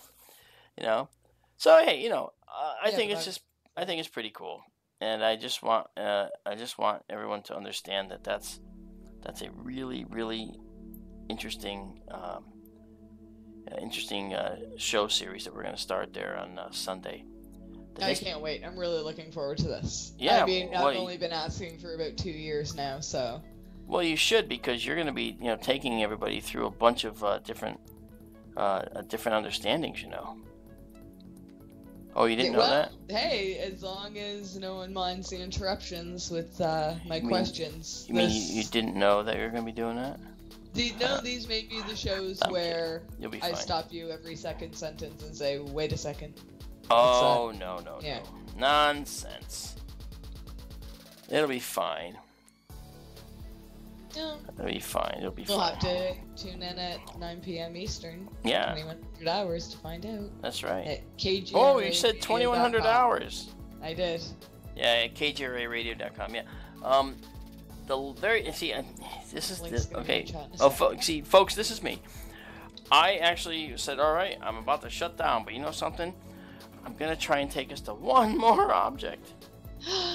I don't know why. I don't know why I do this to myself. Okay, here we go. We're going now. And so everyone else knows, SkyTour is gonna probably be a little late tomorrow. Yeah. Come on. Oh, is it gonna be visible? Come on. Oh, we're just gonna make it. All right. It may not be. It's gonna be just barely visible. So, yeah, okay, there it is. That little thing we're looking at right there. Yeah, this is cool. All right, let me take one photo. 6 seconds at 800. Now I'm gonna go 6 seconds at 1600, just to see. I want to make sure that we're gonna see it. Okay, I'm having trouble hearing you now, but... Are you? Okay. Talk? I'm here. I'm still here. Okay, I hear you now. No, you cut out for a second, but last time that happened, people in chat were saying they could still hear you fine. Oh, maybe it's you. So I don't know if it's just on Skype, because Keith said he couldn't hear you either. Interesting. But, I don't know. Anyway. Okay. That little guy. See that little guy right there? I do. This little guy, which is sort of all alone in the sky right there.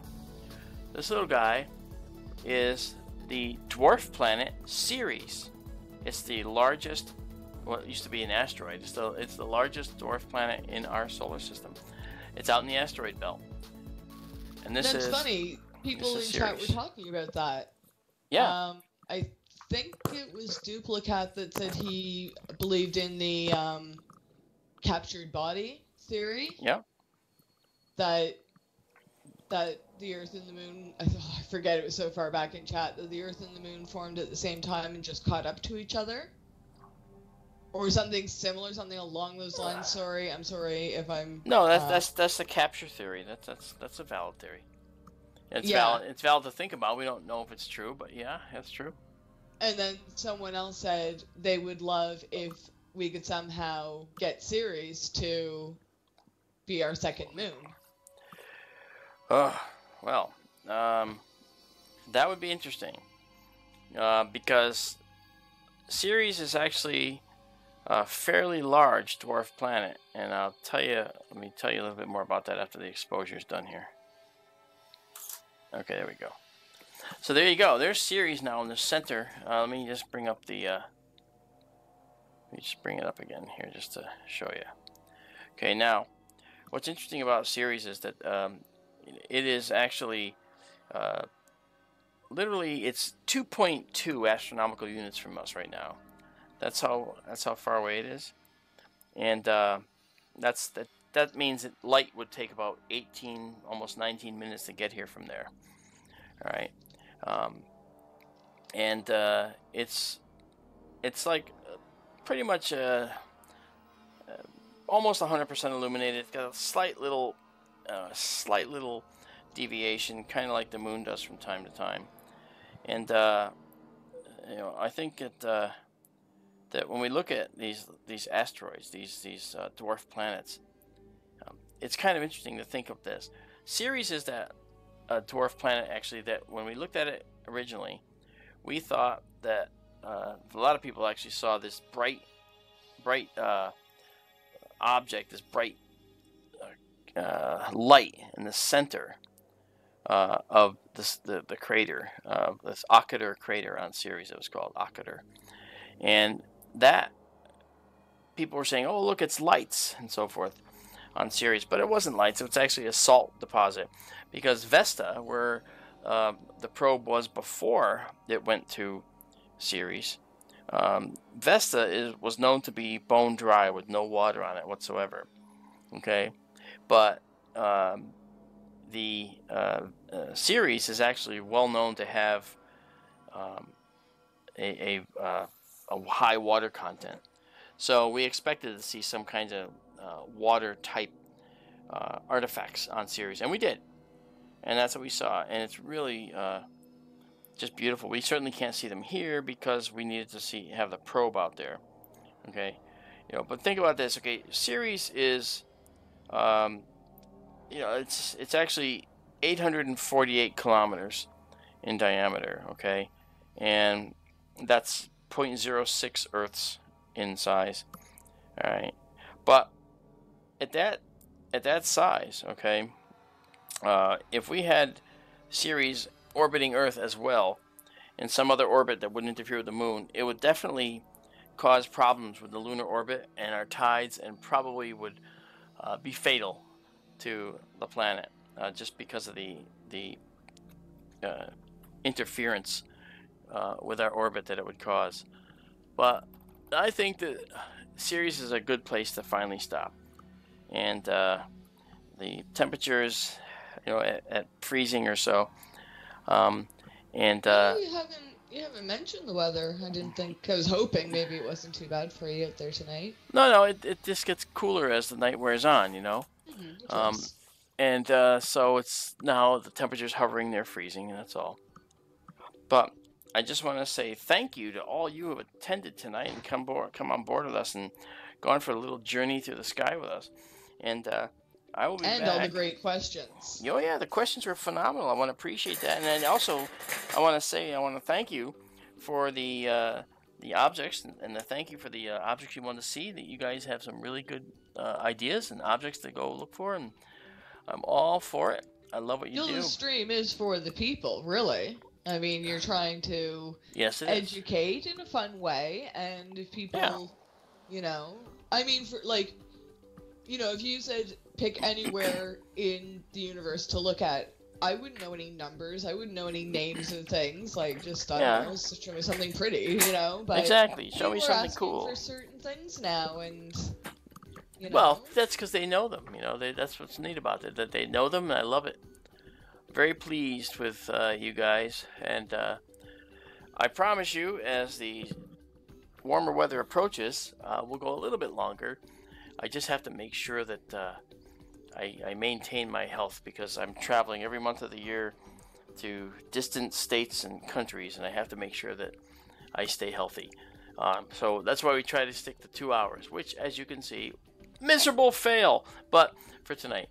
But you know, I get into it, and I have such a good time in here that I just can't tear myself away from it. And so that's that actually works out to your benefit. So I'm really happy that you guys stuck around to hang with me for the whole time, those that did. And I will be back tomorrow. If it's clear again, we'll just do a stream on every clear night. And I think we're going to actually do some streams as well on the inside in my office. And maybe we'll do the Lunar Reconnaissance Orbiter stream where I actually show you the quick map again, which got me booted from YouTube for 90 days because they didn't like my title.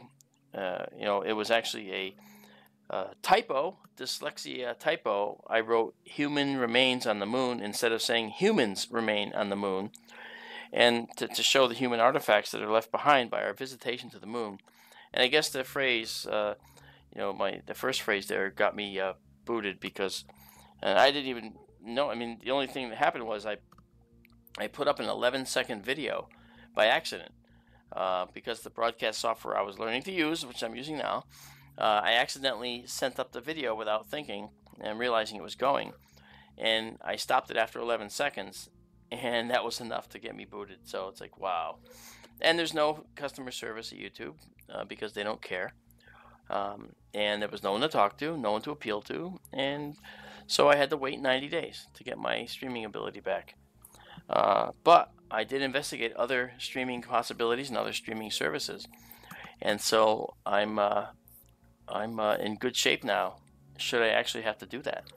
Luckily, YouTube came back, and I don't have to just migrate everything and put little videos on YouTube saying, hey, I'm not here anymore, go here, So I'm lucky, but we're cool. And I want to thank you for joining me.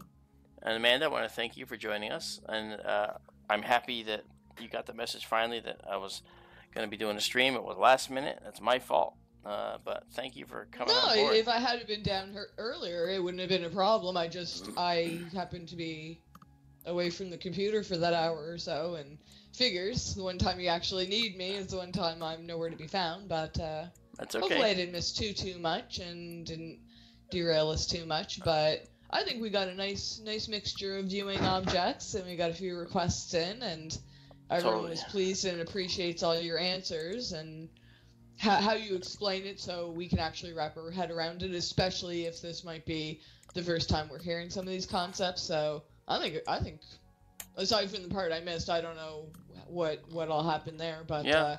I think the rest of it was tremendous. Good stream, and I'm so looking forward to tomorrow night. So 9 p.m. 2100 hours. KGRAradio.com. Yeah, that'll be a lot of fun, and it's going to be a good episode, guys. It's really going to be a fun one, I can tell. It will be. And I just want to thank MMT, Mark the Shark, and LZ Orteen, and Jenny, and Duplicat, and Dave Schmidt, Cypher2, Andy Morrow, and Tana, and any of the others that I didn't get a chance to see for joining us tonight. And if anyone has questions they want to ask offline, I'd be more than happy to take them because I won't be online until the next clear night, but I'm always available. You can always find me at the channel. You can leave me a message. So anyway, I will talk to you all later and see you later. And Amanda, thank you so much. I will see you tomorrow night on our show on KGRA, which still is amazing to me. We have a show on KGRA. It's amazing. I know. Yeah, and I was with the owners. I was sitting with the owners down in Ozark, and I was actually doing magic tricks for them, which I might have told you and maybe some of the others. I forget. And blew their minds with some of the magic. And poor Nate at KGRA, he's like, my gosh. He's like, he couldn't believe it. He was like, had his hands on his head saying, how did you do that? Basically, I gave him a deck of cards, which I hate card tricks. But if you're going to do card tricks, make it really cool. So I had him take a deck of cards, look at the cards, they're actual cards. I had him shuffle the cards. I didn't touch the cards at all. I had him shuffle the cards, cut the cards as many times as he wanted, and said, are you happy with the card that's on the top now? Do you want it? And he'd shuffle them again, and then being a smart guy, trying to be smart with me. And I'd say, are you happy with that card? And he'd say, yes. He'd take the card, he looked at it, he put it back in the deck. I didn't touch it.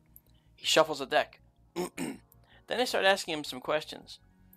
And the way he answers the questions lead me down the path to say, I think that I'll give you an example. Nate is he's not the top dog, okay, but he's sort of underneath the guy who runs it, okay, Warren.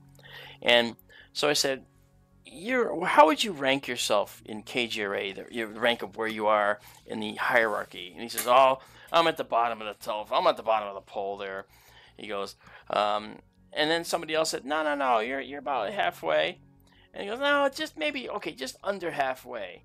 And I said, okay, well, in the card world, that means not a 10, not a 5, but maybe a 4. And his card was a 4. All right?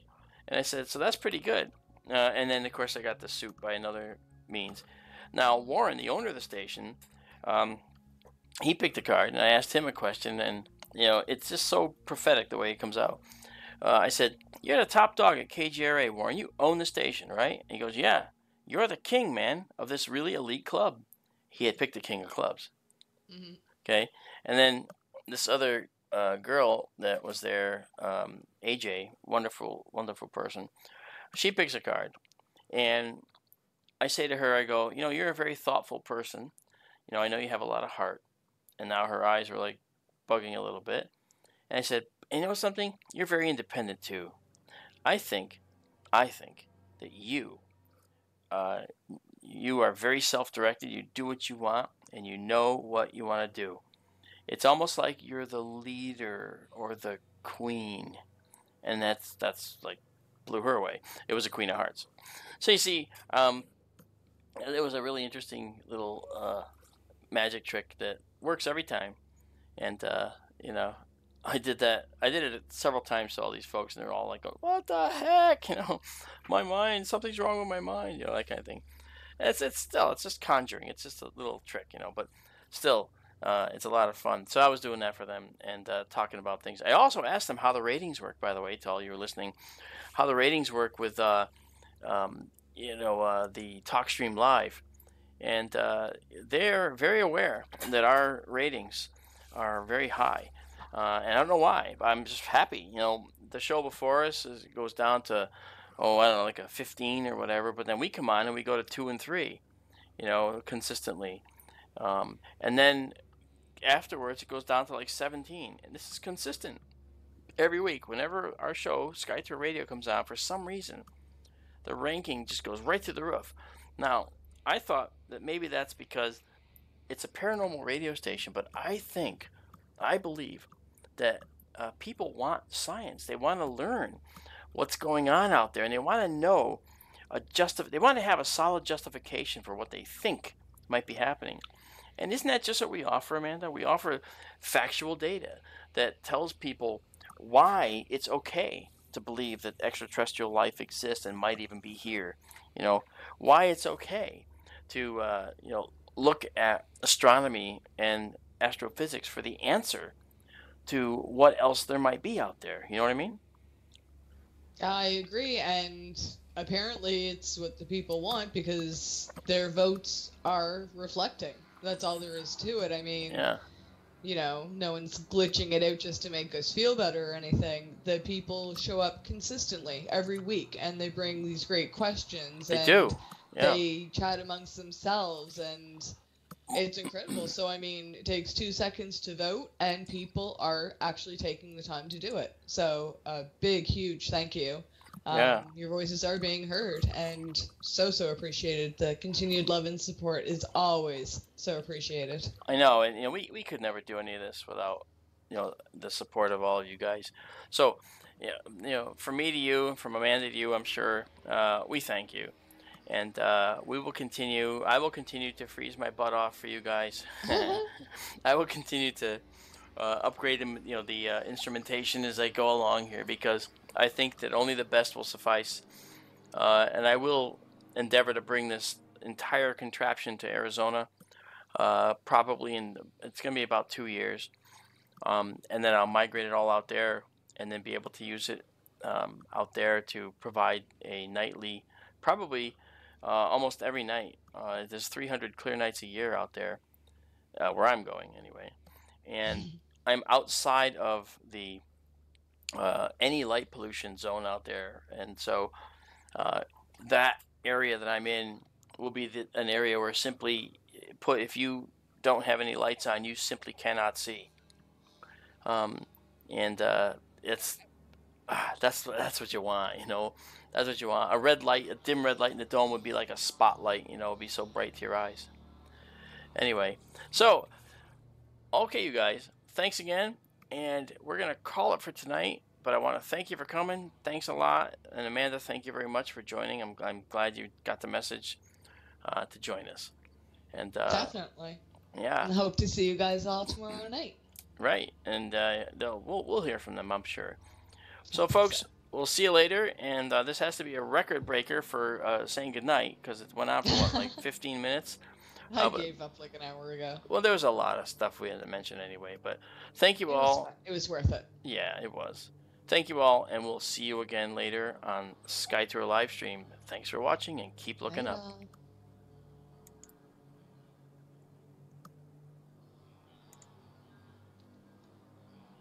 Oh my god. I hope we're off. I didn't hear that big groan.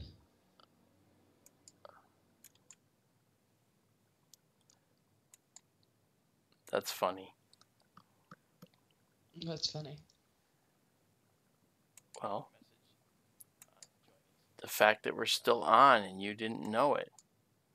That's funny. Did they hear the big groan? That's funny. I'm just thinking of how much I still have left to do. The fact that we're still on and you didn't know it. Did they hear the big groan? I was just Did they hear the big groan? Absolutely, because they heard, yeah, and they may still be hearing it. I think I hit the stop. You know, that's funny. Oh, that's hilarious. That's really funny. I have too many things up, and I'm stressing out. I'm just thinking, look. Now, just folks, just so you know. Mike's still on. Shit. Don't do that. Hey, everybody. Oh my god, I'm so sorry. This was just a little joke I played on Amanda. I clicked on stop streaming and got rid of it so she couldn't see that it did not stop. And so now you see that we still are streaming, actually. So now I officially say goodnight. You want to officially say goodnight, Amanda? No, I want to officially yell at you on air. Oh, that's terrible, you know? Listen, no, because we came to this wonderful stream and then hear one of the people let a big groan at the end. Listen, guys, before I got this message, I was late because I went upstairs to eat and I was catching up on a show, and I came down to actually record the news for tomorrow. And then I was going to send it to Mark to make sure I didn't mispronounce any words, as I usually do. And then when he says, no, you mispronounced all these words, I have to go and correct them. Then I have to find pictures and make a video for Sunday's news, which it's already 1:30 in the morning my time. So it is technically Sunday. I haven't even started the news, and there's a show I really wanted to listen to that I'm already missing that I totally zoned out on, and that's what the groan was about. I love doing this. I love being with you guys. It was nothing. It was nothing personal. Andy, I'm gonna loop that groan.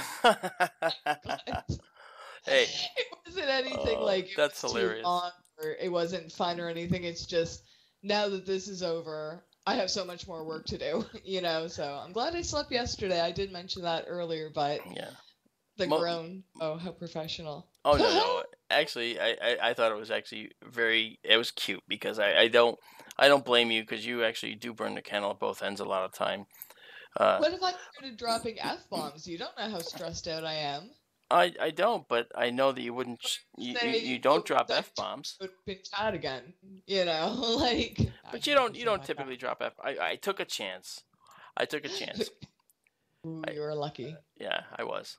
But Amanda will probably get me back in some fashion at some point. But it was kind of cool. Give you a little. Too much work to do tonight to start plotting my revenge. Yeah. Once it's over, I have nothing but time. Oh boy. Yeah. Okay. So this may be the last SkyTour livestream you ever hear. Mark, maybe solo from this point maybe either solo or whatever. Nah, she's not. Guys. I don't think she'll be going anywhere. She actually likes it too much. She enjoys the work and the interaction. She's really good. So anyway, look at this. Look at this. I'll bet Amanda's blushing like crazy. Cute indeed. See, the people love you, man. That's great. It's fine. Yeah. That's great. You're not getting out of it. You can sweet talk me all you want. Oh, I'm not sweet talking you. I did that to just to be funny, and I have a couple of I have a strange sense of humor, and I think that's pretty funny.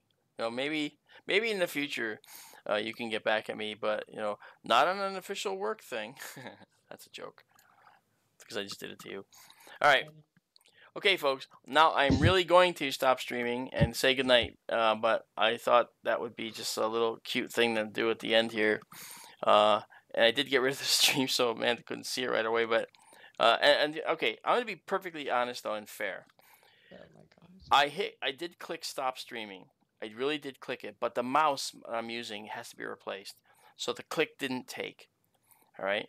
So when I saw that, I just moved the screen out of the way, and I'm sharing my screen with Amanda so she can see, and she didn't see that the stream was still going. So I think that that's what it was, and and then David Schmidt saying yeah, right, kind of a thing. Yeah, well, it was fun, little bit of fun for some of us. Oh, some come of us on! are laughing. Some of us You didn't really groan. You were showing your exasperation Yeah, I know. For how much work you have left to do. That's all, and that's fair. You didn't do anything wrong. Not at all. Not at all. I know, but I mean, put a statement on the end of the stream, like as if like I'm just sitting back, learning, asking random questions. You're doing all the work, freezing to death, and I'm the one that lets out a big sigh at the end. I don't want people getting the wrong idea. No, but you're allowed to sigh. I mean, you're working too. It's not like you're doing nothing, for crying out loud. I don't think that way at all. I think you do a great job, and I think that you're more than beneficial to this stream. And no, I'm not. Tried. Now you guys know how hard I'm working for you to bring you SkyTour news, and that's right. Be a conduit between Chad and Mark. And yeah, I mention that a lot actually when I talk about. Whenever I talk about SkyTour news, I mention that's Amanda's little baby that she's created, and for the SkyTour franchise that we have. And I mean, sometimes I go back like a few hundred years in the news, but on this date. Whatever. But that's okay. That's okay. But anyway, now we are actually going to go. Actually, you know what, Amanda? We should play dun dun dun dun dun dun dun.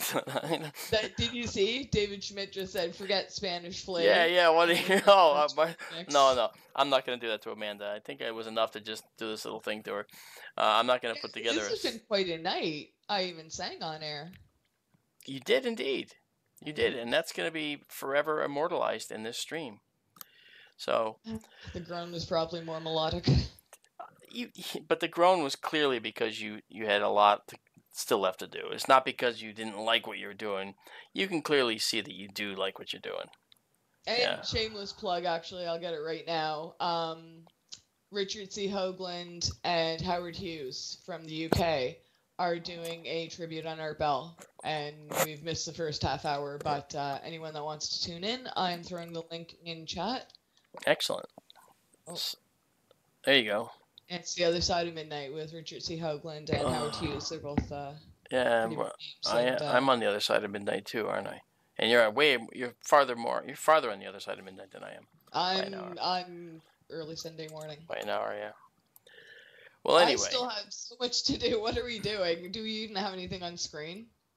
Yeah, well, I mean, the series still up there. But you know what? I will stop streaming now officially. Thank you all. Keep looking up, and thank you for attending SkyTour LiveStream. Amanda and I thank you. Amanda will be kicking me off the air. Have a great rest of the night, everybody. All right, I'm going to go inside and hide now from Amanda, who will probably send lightning bolts my way. Send me the remix links. Yeah. Danny Fan 1. Yeah, Keith, you have to go listen to it to hear what happened. But he did. He gave me a warning. A few people. Oh, okay. A few people sent me warning. See, that's why I will stay on until 1:30 in the morning, taking questions from people and trying to get those. Ask you over and over and over again for certain requests, because these people have my back. They do. They do. Yeah, I had messages. Mark's looking for you. He's streaming. Mark's looking for you. Okay, cool. Yo, your mic's hot, you're on, yo, shh, you're still on. And then Yep. other people were saying, don't let them know they're still talking. You hear the good stuff. I marked you on my list too. Don't you worry, you guys aren't getting off that easy. Oh, that's great. All right, folks. Anyway, love you all. Thank you so much for being here. The great questions, the great viewing requests, and I hope to see you all tomorrow night at kgrradio.com. And we'll be there with bells on, and I won't basically be able to live down what happened. Anyway, good night all. Thank you for coming, and we'll see you later.